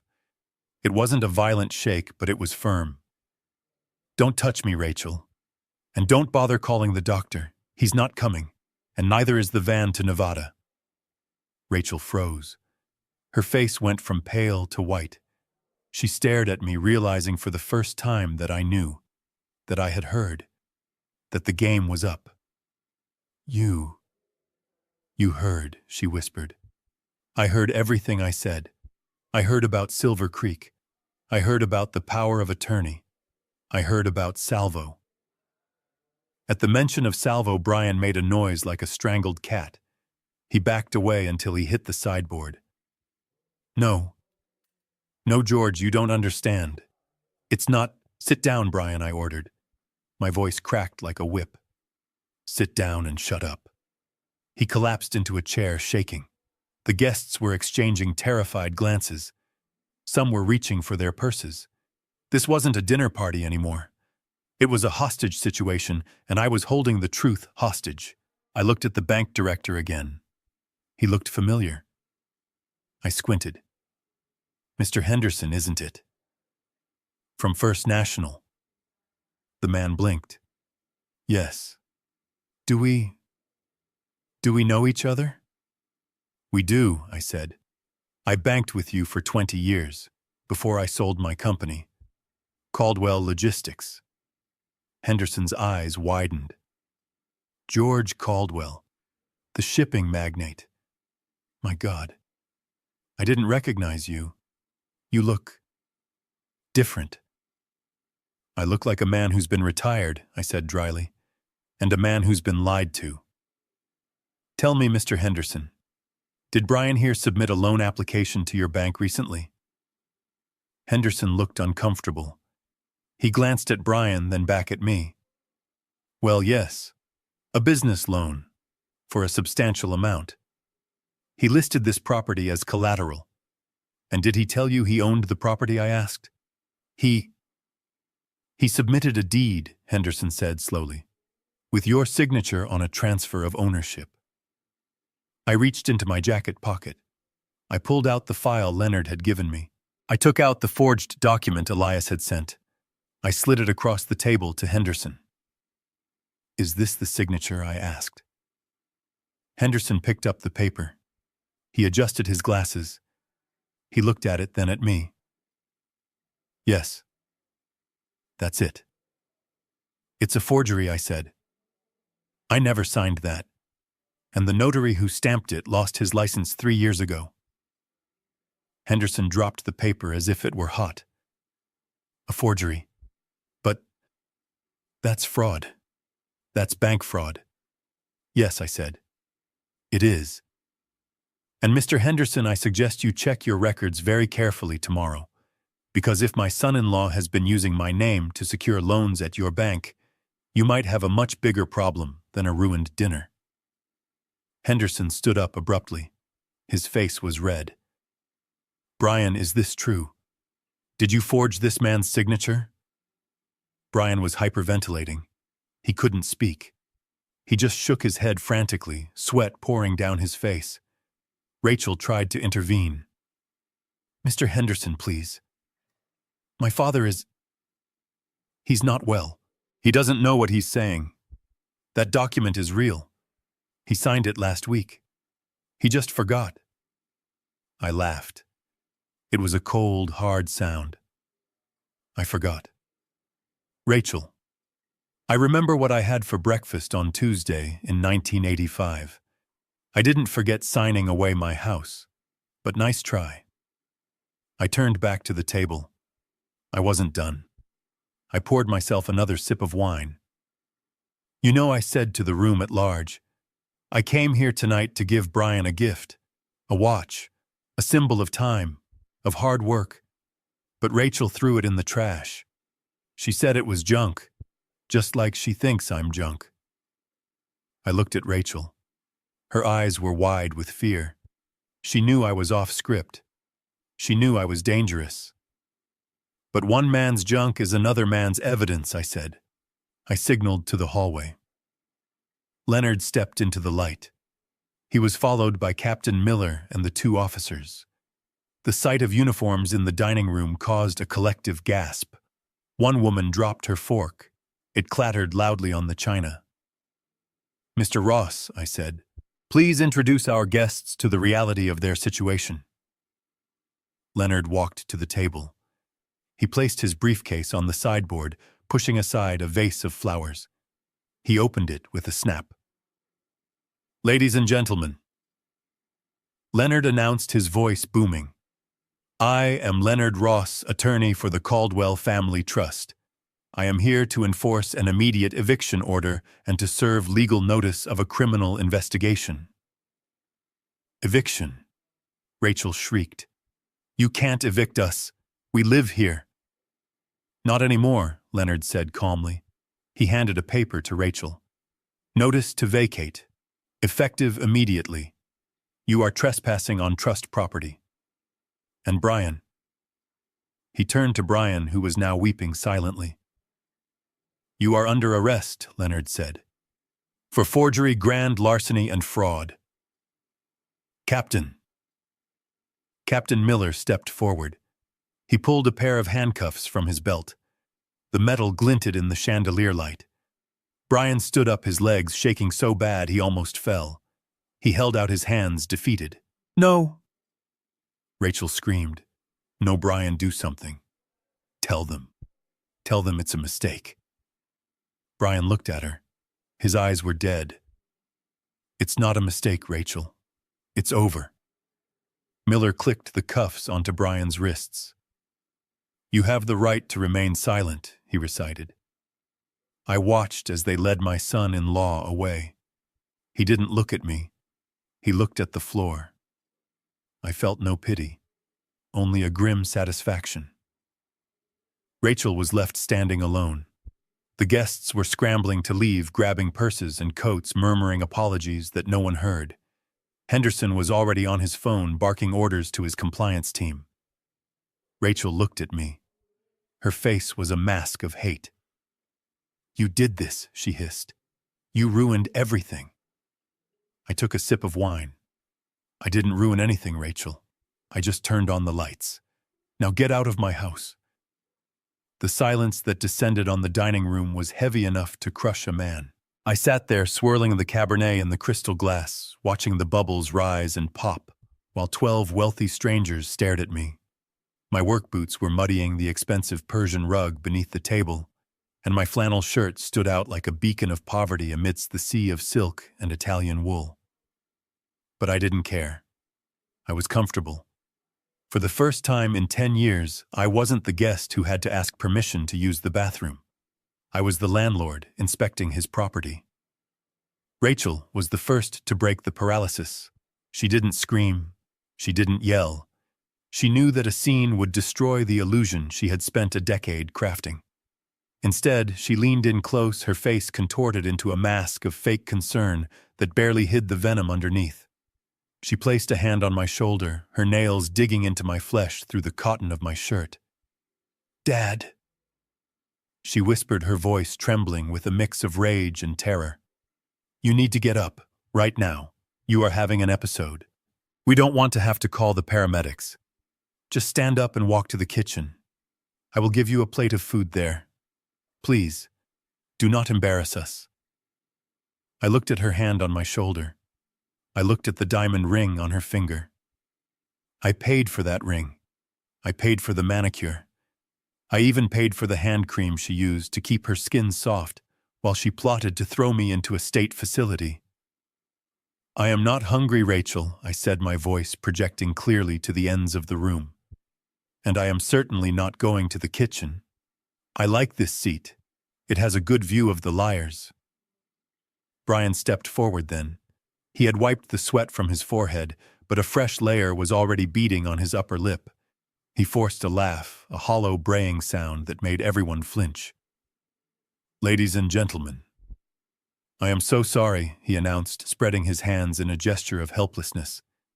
"This is my father-in-law, George. He has been struggling lately. Confusion. Dementia. He wanders off and forgets where he is.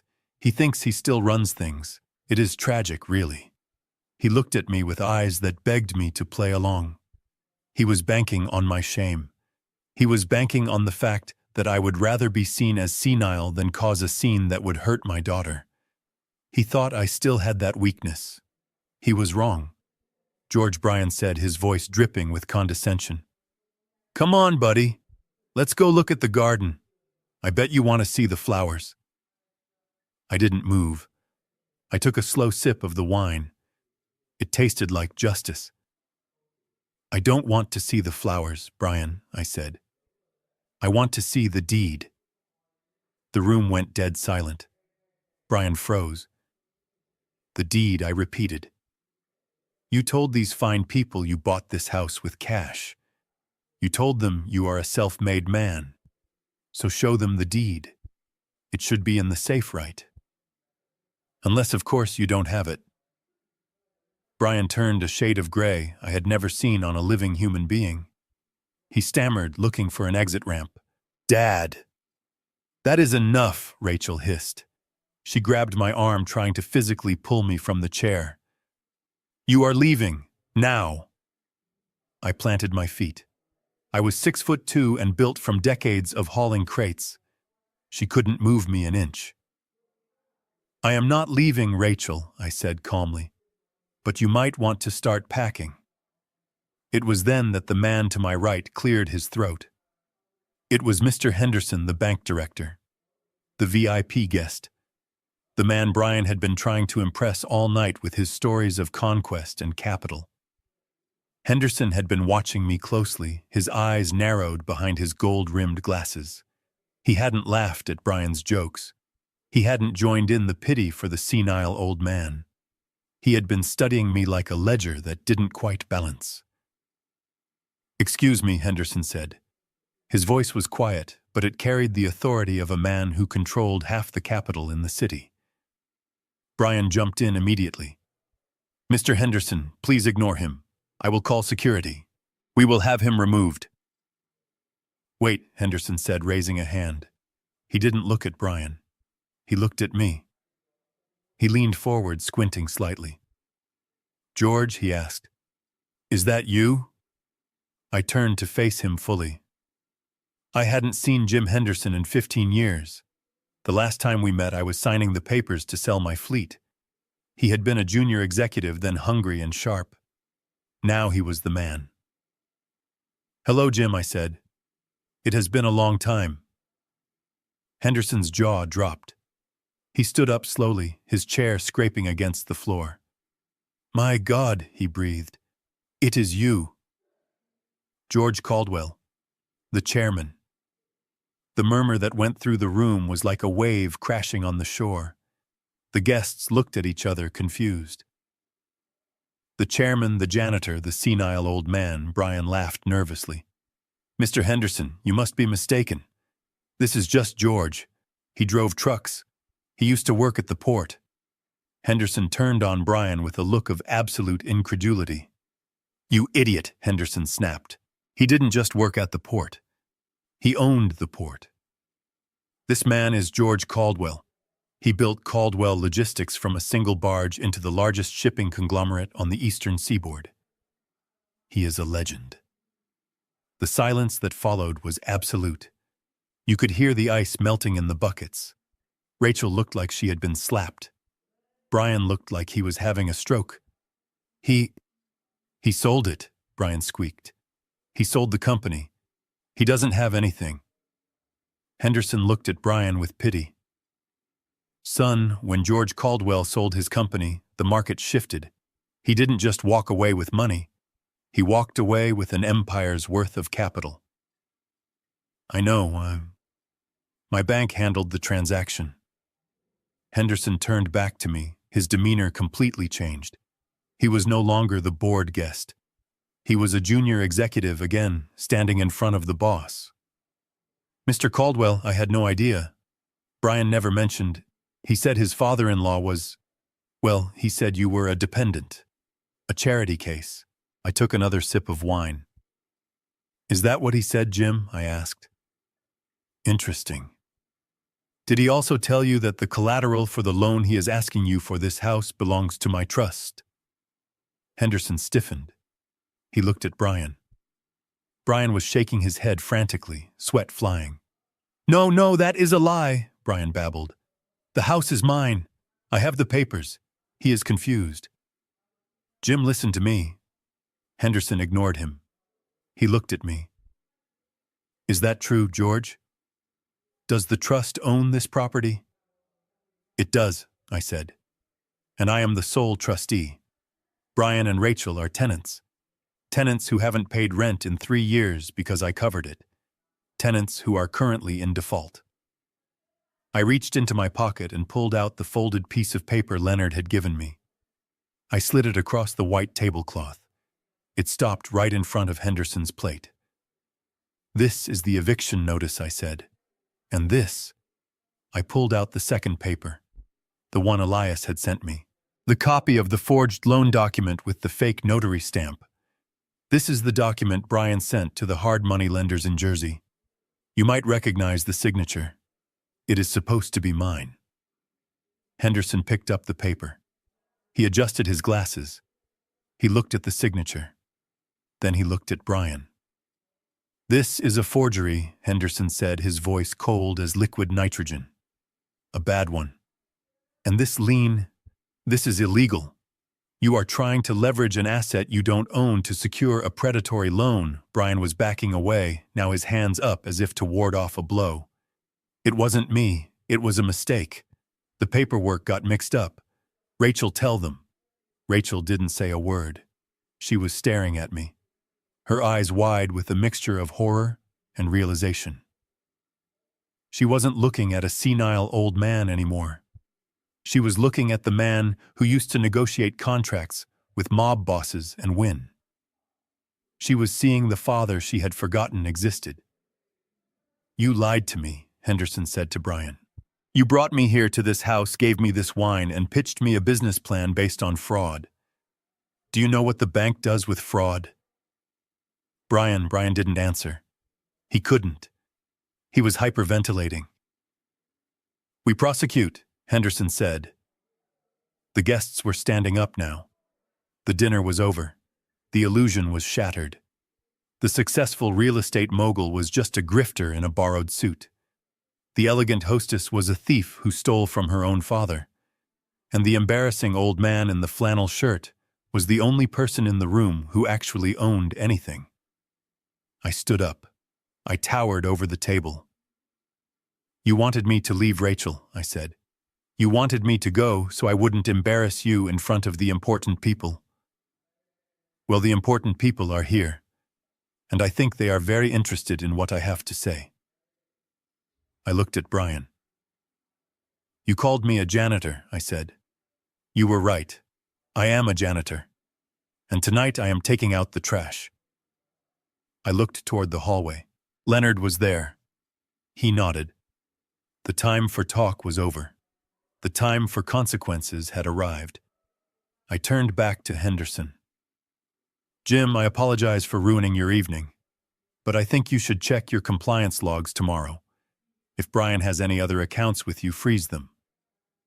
"I will," George Henderson said. "Believe me, I will." Rachel grabbed my arm again.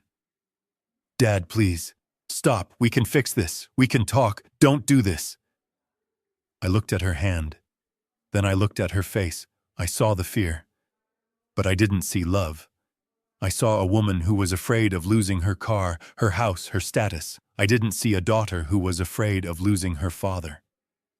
"We are done talking, Rachel," I said. I signaled to Leonard. He stepped into the room. The police officers followed him. The room gasped. "This is not a dinner party anymore," I announced. "This is a crime scene." Brian let out a sob and tried to run for the back door, but he tripped over his own feet and fell crashing into the sideboard. The vase of flowers shattered water and glass spreading across the floor. He lay there pathetic and broken in a puddle of expensive water. I looked down at him. "Happy Father's Day." "Brian," I said. "Get up, Brian," I said, my voice cutting through the whimpers coming from the floor. "You look pathetic down there.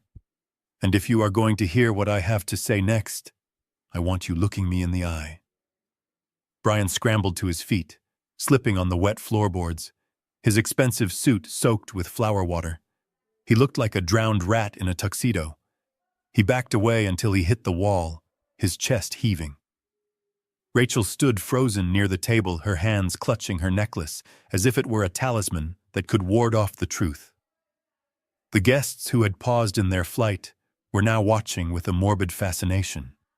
They were witnessing a public execution, and they couldn't look away. "Mr. Ross," I said, extending my hand without looking away from my son-in-law. "The briefcase, please." Leonard stepped forward. He placed the heavy leather case on the dining table right on top of a plate of half-eaten filet mignon. The sound of the latches snapping open was loud in the silent room.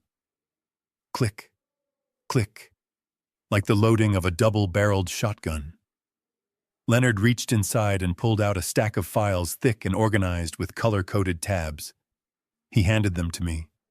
I held the stack in my hand. It felt heavy. It felt like justice. "You told these people you were a businessman, Brian," I said, tapping the top file. "You told them you were waiting on a bank loan to expand your portfolio. You told my daughter you needed $500,000 for a commercial acquisition." I opened the file and pulled out a spreadsheet printed on legal paper. It was a kaleidoscope of red ink. "This is a ledger," I announced, holding it up for the room to see. "But it is not a business ledger. It is a betting log from 3 different online casinos and 2 bookmakers in Jersey." I walked around the table, dropping the paper in front of the bank director. Henderson looked down at it, his eyes widening. "Look at the dates, Jim," I said.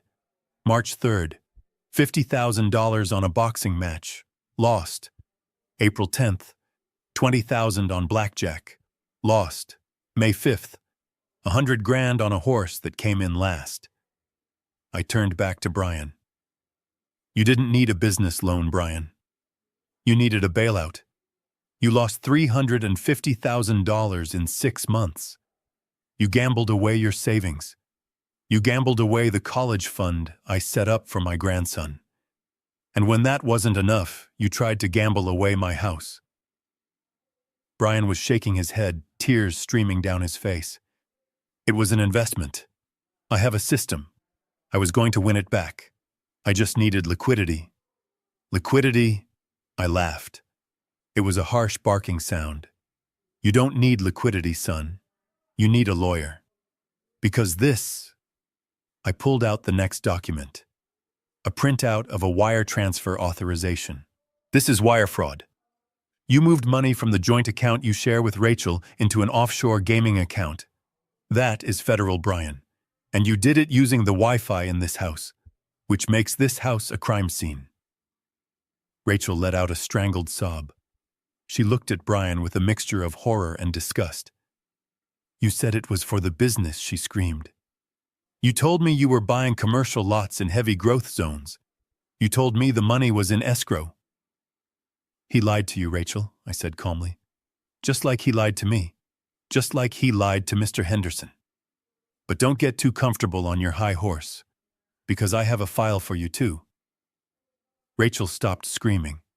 She looked at me, her eyes narrowing. What are you talking about? I didn't know. I am a victim here. Are you? I asked. I reached back into the stack Leonard held. I pulled out a sheaf of glossy photos and a transcript of text messages. You knew he was in trouble, I said. Maybe you didn't know the extent, but you knew the ship was sinking. And instead of grabbing a bucket, you started drilling holes in the hull to steal the copper wiring. I threw the photos onto the table. They fanned out across the white cloth. They were photos of Rachel having lunch with Weston. Long, intimate lunches. Her hand on his arm, his hand covering hers. And these I said, holding up the transcripts. These are your text messages. Would you like to read them to your guests, Rachel? Or shall I? She lunged for the papers, but I pulled them back. I think I will read them, I decided. Let's see. Here is one from last Tuesday, just after you brought me soup when I had a cold. You remember that? You were so sweet. You checked my forehead. I looked down at the paper. It says the old man is still kicking, unfortunately. But his cough sounds bad. Maybe nature will do the work for us. If not, Tuesday is the day. Once I have the power of attorney, I will dump him in the facility, and we can finally be free. Brian is a sinking stone, but the inheritance will set me up for life. Wait for me, darling. I will be a wealthy widow even if my husband is still alive. The gasp from the room was audible. The women covered their mouths. The men looked away, embarrassed by the raw, naked cruelty of it. Rachel stood there, stripped bare. Her social mask, her loving daughter act, her grieving wife routine, it was all gone. All that was left was the greed. You plotted to kill me, Rachel, I said softly. Maybe not with a gun, maybe not with poison. But you plotted to kill my life. You wanted to bury me alive in a state home so you could run off with a rival and spend my money. You looked me in the eye, kissed my cheek, and planned my erasure. Rachel was shaking. Her mouth opened and closed, but no sound came out. There was no defense. The words were there, black and white, undeniable. But here is the thing about inheritances. Rachel, I continued, my voice hardening. You have to wait for the person to die. And I am very much alive. I turned to Leonard. Show them the deed. Leonard pulled out the final document. It was an oversized paper, thick and cream-colored with a gold seal at the bottom. The original deed to the house at 24 Oak Street. This is the deed of trust, I announced. It lists the owner of this property as the George Caldwell Revocable Living Trust. It lists the trustees. There is only one name on that list. Mine. I slammed the deed down on the table. The glasses jumped. Brian and Rachel Caldwell are listed as tenants at sufferance, I said. That means you live here because I allow it. And as of tonight, I no longer allow it. But we have equity, Brian stammered, trying one last desperate angle. We put work into this house. The improvements. The pool. I paid for the pool, Brian, I snapped. I paid for the roof. I paid for the landscaping. I have the receipts. Every single one. You haven't paid a dime of principal in 5 years. You treated my bank account like a magic fountain. Well, the fountain just ran dry. I looked at Leonard. Do it. Leonard pulled out his phone. He tapped the screen 3 times. It was a signal. Execute the freeze, he said into the phone. For a second, nothing happened. The room was silent. Then a sound broke the stillness. A ping, then another, then a vibration. Brian's phone, which was sitting on the table next to the spilled wine, lit up. A notification banner appeared on the screen. Then another, and another. They came in rapid fire, a digital machine gun of bad news. Ping. Chase Bank alert. Your checking account ending in 4590 has been frozen due to suspicious activity.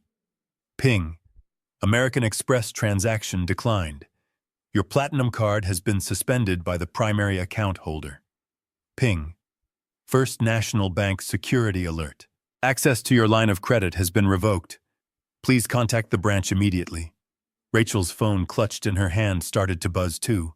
She looked down at it, her face illuminated by the harsh blue light of catastrophe. Ping. Nordstrom payment declined. Your recurring payment could not be processed. Ping. Mercedes-Benz financial lease termination notice. Your vehicle is scheduled for repossession due to default on the corporate guarantor agreement. Ping. Venmo account suspended. The room was filled with the cacophony of their financial death. It was a symphony of notifications, each one a hammer blow to the life they had built on my back. What? What is happening? Brian screamed, grabbing his phone. Why is everything locked? Why can't I access the savings? Because they aren't your savings, Brian, I said. They were joint accounts linked to the trust for overdraft protection. You were draining the overflow. I just closed the valve. Rachel was frantically tapping on her screen. My cards, they aren't working. Even the emergency card. Dad, what did you do? That card is for emergencies. This is an emergency, Rachel, I said. You are being evicted, and you are broke. I canceled the authorized user status on every card. I froze the transfers. I revoked the trust access. You have $0. Actually, that is not true. You have -$, because I am also suing you for the return of the misappropriated funds. Brian looked at Henderson. Jim, please. You have to help me. The bank, my account's there. Henderson looked at Brian with cold eyes. He pulled out his own phone. I am texting my fraud department right now, Brian Henderson said. I am instructing them to freeze any personal assets you have with us, pending a federal investigation into the forged collateral. You won't be able to buy a pack of gum with a First National card by the time I walk out that door. Brian dropped his phone. It hit the floor with a crack. He looked at his hands. The hands that had never done a hard day's work in their life. They were shaking uncontrollably. It's gone, he whispered. It's all gone. Yes, I said. It is. The cars, the club memberships, the dinners, the trips. It is all gone. Because you didn't earn it. You stole it. And thieves don't get to keep the loot when the sheriff comes to town. I looked at Rachel. She was staring at her phone, watching the notifications pile up like snow. She looked up at me, tears streaming down her face, but not tears of remorse, tears of loss. She was mourning her lifestyle, not her father. How will we live, she sobbed. Where will we go? We don't have anywhere to go. I leaned forward, resting my weight on the table. I looked her dead in the eye. You mentioned a state facility, I said. In Nevada. I hear they have vacancies. Rachel flinched as if I had hit her. Or I continued, my voice softening just a fraction, but only to sharpen the edge. You could try working. I hear Walmart is hiring. I bought a shirt there once. It's a good shirt. Maybe you can afford one if you save up. The guests were backing away toward the door now, desperate to escape the blast radius. Henderson nodded to me a gesture of respect and apology, and briskly walked out. The others followed, leaving the four of us alone in the ruins of the dinner party. Me, Leonard, and the two people who had tried to destroy me. You have 10 minutes, I said, checking my watch. 10 minutes to pack a bag. Just clothes. No valuables. No jewelry that I paid for. No electronics that belong to the trust. Just the clothes on your backs. You can't be serious, Rachel wailed. I have never been more serious in my life, I said. 10 minutes, or Captain Miller takes you out in cuffs right now. And Brian, don't bother packing. You are going to a place where they give you an orange jumpsuit. Captain Miller stepped forward with his hand on his handcuffs. Time's up for you, son. Let's go. Brian looked at Rachel one last time. Help me, he pleaded. Rachel looked away. She was already typing on her phone, probably trying to text Weston, trying to find a life raft. But I knew Weston. He wouldn't answer. Not when he heard the money was gone. Miller grabbed Brian's arm and spun him around. He marched him toward the door. Brian was sobbing, a broken, hollow man. I turned to Rachel. She was alone. Truly alone. Get out, I said. And don't forget to take the trash out on your way.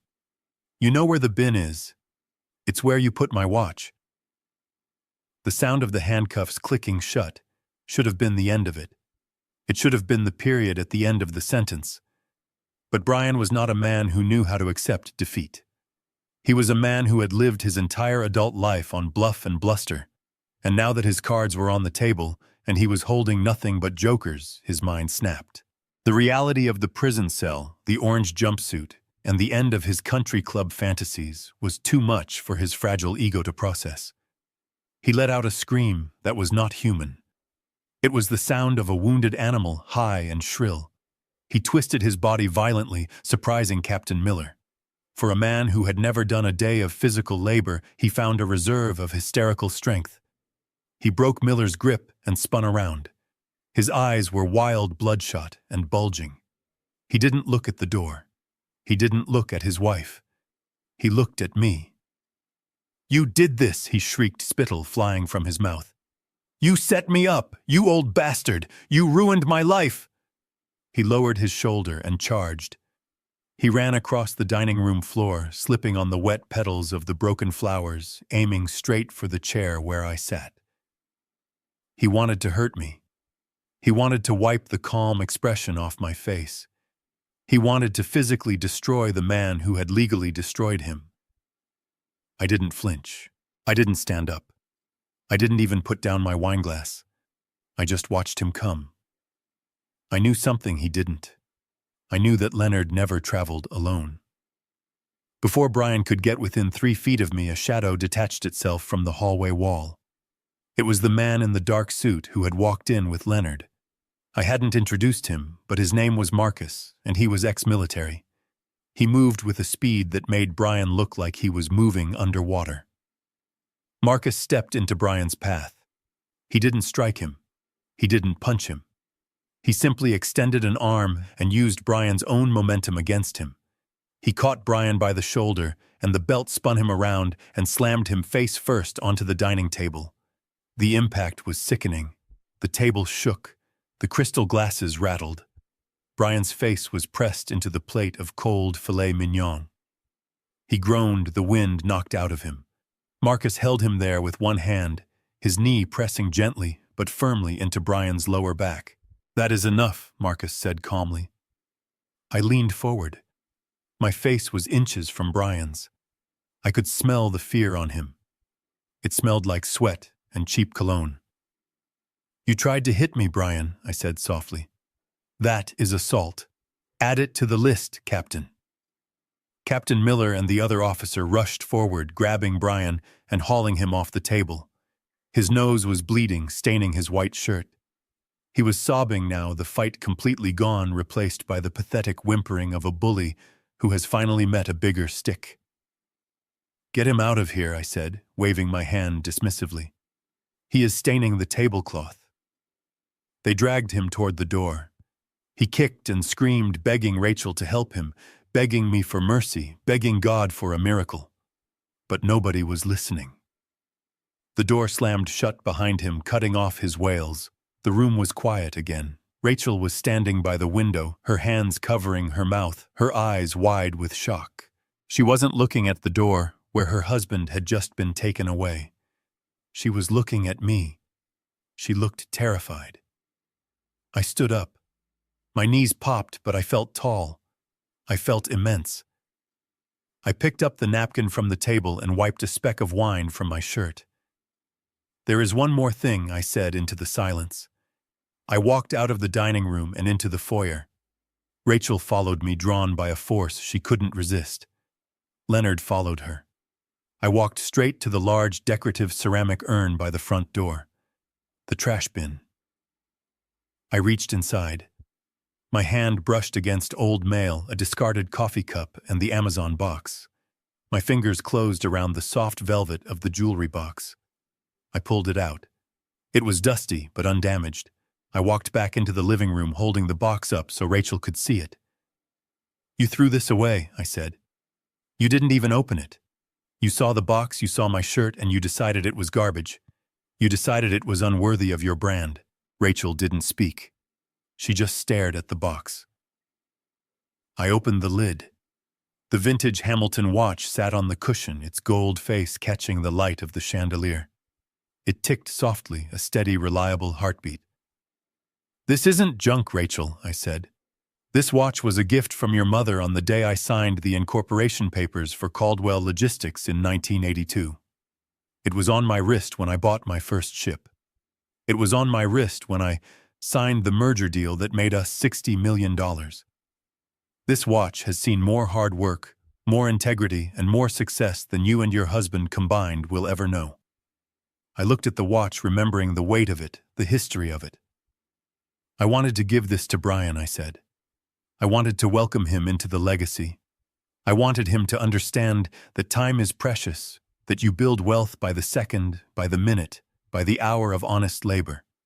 But you threw it in the trash." I snapped the box shut. "Because you don't value time, Rachel. You only value shortcuts, and now you have run out of both."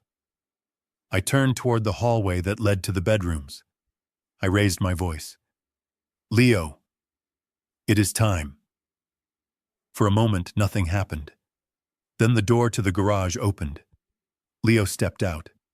He was carrying a backpack slung over one shoulder and a duffel bag in his hand. He was wearing jeans and a hoodie. He looked like he was running away from home. In a way he was. But he was running towards something better. Rachel gasped. "Leo, what are you doing? Where are you going?" Leo didn't look at her. He walked straight to me. He stood next to me, tall and lanky, trying to be brave. I put my hand on his shoulder. "He is leaving Rachel," I said. "He is coming with me." "You can't take him," she screamed, her shock turning into hysteria. "He is my son. That is kidnapping. I will call the police." "The police are already here, Rachel," I reminded her. "And they know everything. They know you stole his college fund. They know you threatened to send him to military school to silence him. They know you created an unsafe environment for a minor by inviting loan sharks into his life." I looked at Leonard. "Do we have the papers?" Leonard stepped forward. He pulled a document from his briefcase. "Emergency temporary guardianship," Leonard said. "Signed by a judge 20 minutes ago based on the evidence of criminal endangerment and financial exploitation of a minor. Mr. Caldwell has full custody pending a family court hearing." Rachel looked at the paper, then at Leo. "Leo, baby, tell him. Tell him you want to stay with Mommy. We can fix this." Leo looked at his mother. His eyes were sad but dry. "You sold Grandpa's records, Mom," he said. "And you told me to lie. You told me to pretend he wasn't my grandfather." I don't want to lie anymore. He turned his back on her. It was a rejection more powerful than any court order. I handed the velvet box to Leo. Here, son, I said. This was meant for a man who understood the value of work. I think that man is you. Leo took the box. He opened it. He looked at the watch. It's beautiful, Grandpa. Put it on, I said. He took the watch out. It was a little big for his wrist, hanging slightly loose, but that was okay. He would grow into it. He would grow into the man it represented. I looked at Rachel. She was weeping now, slumped against the wall, defeated. This house is closed to you, Rachel, I said. You have 5 minutes to grab your things and leave. The locks will be changed within the hour. But the inheritance, she wailed. What about the trust? You can't cut me off completely. I am your daughter. I am amending the trust tonight, I announced. My voice was final. There is no more ambiguity. There are no more stipends. I pointed to Leo. This is the heir, I said. The Caldwell family trust now has one sole beneficiary, Leo Caldwell. The assets, the properties, the investments, they are held in his name, protected by me until he turns 25. You get nothing. Nothing, she whispered. You get the consequences of your actions, I said. And that is more than you deserve. I put my arm around Leo's shoulders. Come on, son, I said. Let's go. I know a diner that serves real food. And then we are going home. To a place where nobody asks you to lie. We walked toward the front door. We walked past Rachel, who was sliding down the wall to the floor. We walked past the spilled wine and the broken flowers. We walked out of the house of lies and into the cool night air. The police cruiser was pulling away with Brian in the back. The tow truck was backing into the driveway to hook up the Mercedes. The world was correcting itself. I helped Leo into the truck. I climbed into the driver's seat. I looked at him. He was rubbing his thumb over the gold face of the watch. Ready, I asked. He looked at me and smiled. A real smile. Ready, Grandpa.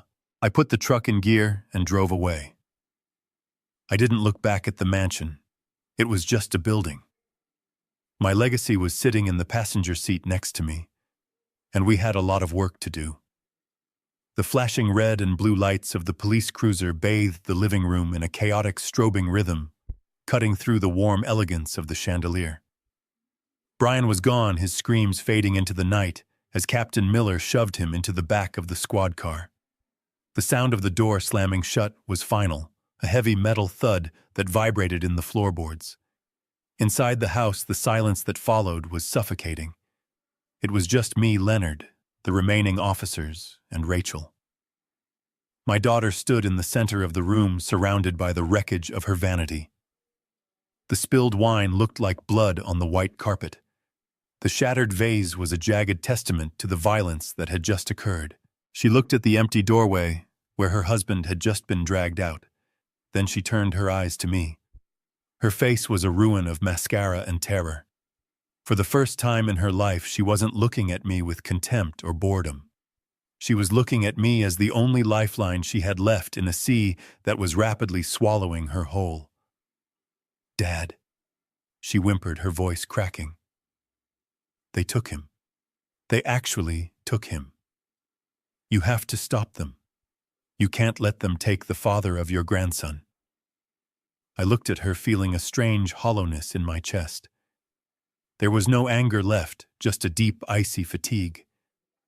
He isn't a father, Rachel, I said, my voice flat. He is a thief who stole from his own child. And you helped him. Rachel took a step toward me, her hands reaching out, trembling. I didn't know, Dad. I swear. I didn't know he was forging signatures. I didn't know about the loan sharks. I was a victim too. He lied to me. He manipulated me. I held up a hand, stopping her in her tracks. Stop, I said. Just stop. I have the transcripts, Rachel. I have the messages you sent to Weston. I know you were planning to put me in a state facility. I know you were counting the days until I died. Don't insult my intelligence by pretending you were an innocent bystander. You were the architect. Brian was just the hammer. Rachel's face crumbled. She fell to her knees, not gracefully, but heavily, collapsing under the weight of her own deceit. She crawled toward me, grabbing the hem of my jeans. It was a pathetic sight, the woman who had mocked my clothes now clinging to them for salvation. "Please, Dad," she sobbed, the tears carving tracks through her makeup. "I'm sorry. I was scared. We were drowning in debt. I just wanted to save us. I am your daughter, your little girl. You can't do this to me. You can't throw me out on the street." I have nowhere to go, I looked down at her. I tried to find the little girl I had carried on my shoulders, the one who used to wait for me at the door when I came home from the docks. But she wasn't there. This woman was a stranger who had sold my vinyl records for $50, a stranger who had taught my grandson to be ashamed of his name. "You have plenty of places to go, Rachel," I said, pulling my leg away from her grasp. "You have friends, don't you? The ones you were trying to impress tonight.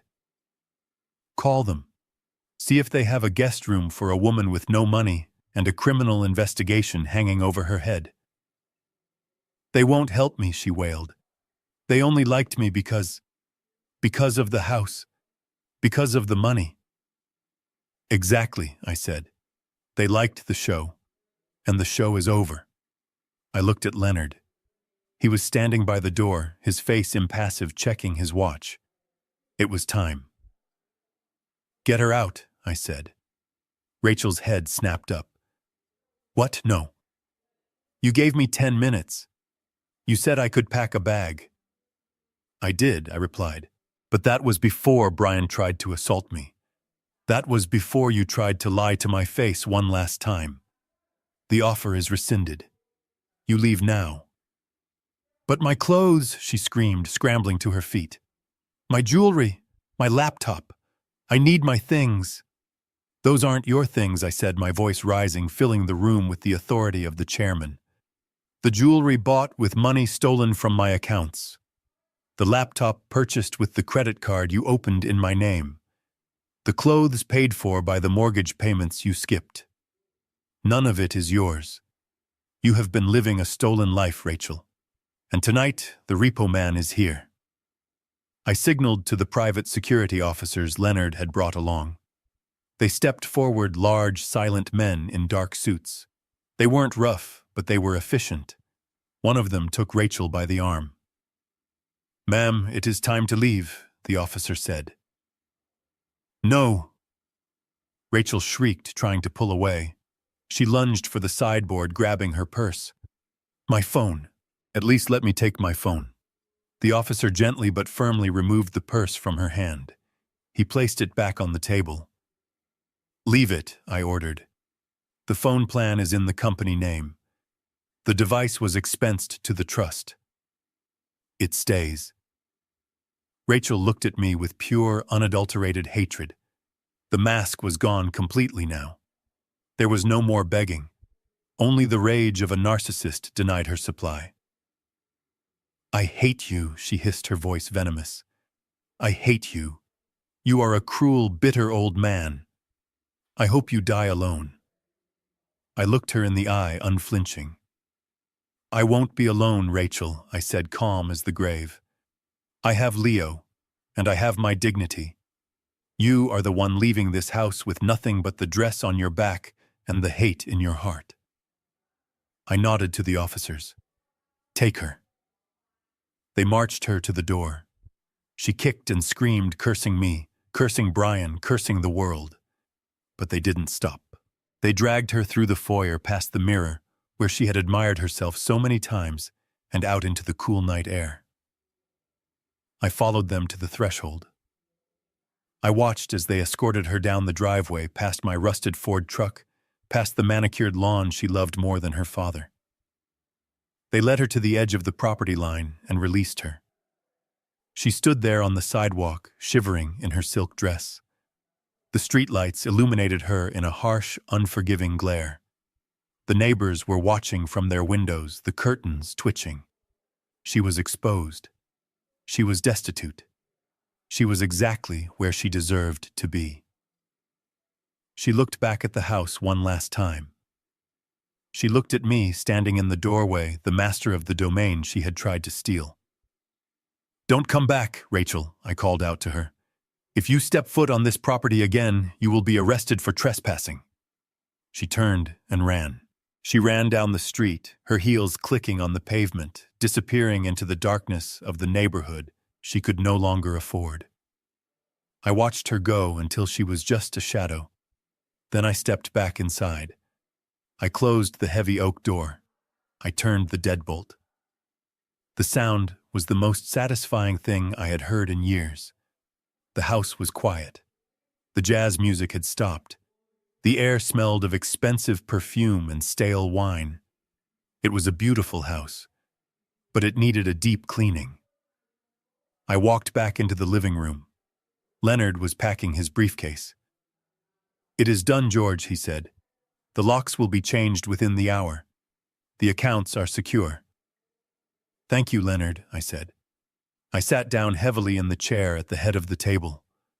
I felt a wave of exhaustion wash over me, but it was a good exhaustion. The kind you feel after a long day of honest work. I looked at the empty room. I had lost a daughter tonight, but I had saved a grandson, and I had reclaimed my life. It was a fair trade.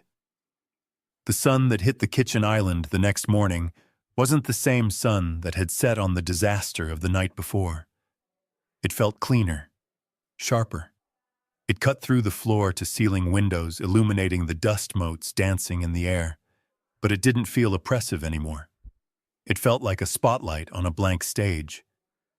The silence in the house was absolute. No jazz music, no clinking glasses, no whispered conspiracies, just the hum of the refrigerator and the sizzle of bacon in the pan. I stood at the stove flipping eggs. I hadn't cooked in this kitchen in 5 years. Rachel didn't like the smell of frying grease. She said it lingered in the curtains. Today I let the grease pop and spit. I wanted the house to smell like real life. I wanted it to smell like breakfast, not a catered deception. Leo sat at the marble counter on one of the high stools. He was wearing a t-shirt and jeans, his backpack resting by his feet. He looked tired. There were dark circles under his eyes, the kind that come from growing up 10 years in a single night. But he wasn't hunching anymore. He sat straight. On his left wrist, the gold face of the Hamilton watch caught the morning light. It was loose, sliding down his forearm, but he didn't take it off. He kept touching it, grounding himself. "Eat," I said, sliding a plate in front of him. "Eggs, bacon, toast. Real food. Not avocado foam or whatever they served yesterday." Leo picked up his fork. He took a bite, chewed slowly, and swallowed. "Thanks, Grandpa." I poured 2 mugs of black coffee. I slid one to him. He looked at it, surprised. "You are almost a man, Leo," I said. "You have seen things most men don't see until they are 40. You can drink coffee." He took a sip, grimacing slightly at the bitterness, but he kept drinking. "What happens now?" he asked quietly. "Now," I said, leaning against the counter. "We finish what we started. The locks were changed at midnight. The security team is outside patrolling the perimeter. Your parents, they are in the system now." Leo looked down at his plate. Are you going to help them?" With Bale, I looked at my grandson. I loved him enough to tell him the truth even when it was hard. Especially when it was hard. "No," I said firmly. "I am not." Leo didn't flinch. He just nodded. "I spent 45 years cleaning up messes, Leo." I continued. "I cleaned up supply chain disasters. I cleaned up labor strikes. And for the last 10 years, I tried to clean up your mother's life. I paid her bills. I covered her mistakes. I thought I was helping. But I wasn't. I was crippling her. I was teaching her that consequences were for other people. I took a drink of my coffee. It was hot and strong. If I bail them out, I said, I am robbing them of the only lesson that might actually save their souls. They need to sit in that cell. They need to wear those clothes. They need to eat that food. They need to realize that the name Caldwell doesn't mean you get a free pass. It means you have a higher standard to live up to. And they failed that standard. Leo looked at the watch again. He rubbed his thumb over the crystal. Am I going to turn out like them? He whispered. It was the question that had been haunting him. I reached across the counter and put my hand over his. No, I said, because you know the value of this watch. They only saw the gold. You see the time. You see the work. That is the difference. You have a conscience, Leo. You saved my records. You tried to warn me. That is character, and character is the only currency that matters. Money, Sonny, is just gas in the tank. It gets you where you are going, but it doesn't tell you which way to steer. You have a good compass. Just then my phone buzzed on the countertop. It vibrated aggressively against the marble. I looked at the screen. It was an unknown number, but the caller ID location said County Detention Center. It was Rachel. She was using her one phone call. She was calling the man she had tried to erase. She was calling the father she had thrown out like trash. She was calling the bank she thought would never close. Leo looked at the phone. Then he looked at me. Are you going to answer it? He asked. I looked at the buzzing phone. I thought about the text messages to Weston. I thought about the facility in Nevada. I thought about the way she looked at me when she dropped my gift in the urn. No, I said. I reached out and pressed the red button. Decline.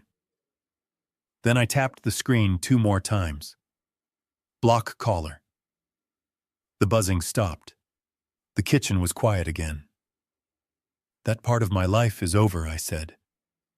I am not looking back, and neither are you. I picked up our plates and put them in the sink. I didn't wash them. I didn't care. This wasn't my house anymore. It was just an asset to be liquidated. Leonard would handle the sale. He would handle the cleaning. He would handle the memories. Grab your bag, son, I said. You're going to be late for school. Leo grabbed his backpack and hopped off the stool. We walked out of the kitchen through the foyer and out the front door. I didn't lock it. The security guard was standing at the end of the driveway. He nodded to me. I nodded back. My Ford F-150 was parked right where I left it. It looked out of place next to the manicured hedges and the stone facade of the mansion. It looked rough. It looked tough. It looked real. I opened the passenger door for Leo. He climbed in, tossing his bag onto the floorboard. I walked around and got into the driver's seat. The engine roared to life with a familiar throaty growl. It was the sound of freedom. I put the truck in gear and pulled away from the curb. I drove down Oak Street past the silent houses of the neighbors who judged by appearances.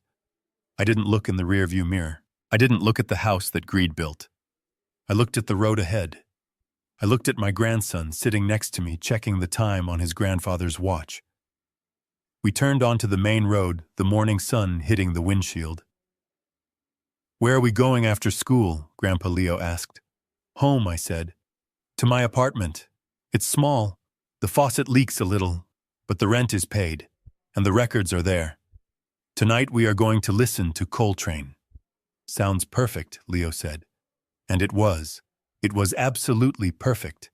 This story reminds us that true power is often silent and real wealth isn't found in flashy cars or mansions, but in integrity and hard work. Rachel and Brian made the fatal mistake of judging a book by its cover, assuming that a flannel shirt meant a lack of value. They let greed poison their hearts, forgetting that the hand that provides can just as easily take away. In the end, we learn that family isn't determined by bloodline, but by loyalty. Respect is the only currency that truly matters, and unlike money, it cannot be borrowed or stolen. It must be earned. If you were George, would you have given Rachel one last chance, or did she get exactly what she deserved? Let me know your thoughts in the comments. If you enjoyed watching justice be served, hit that like button and subscribe to the channel for more stories like this. See you in the next one.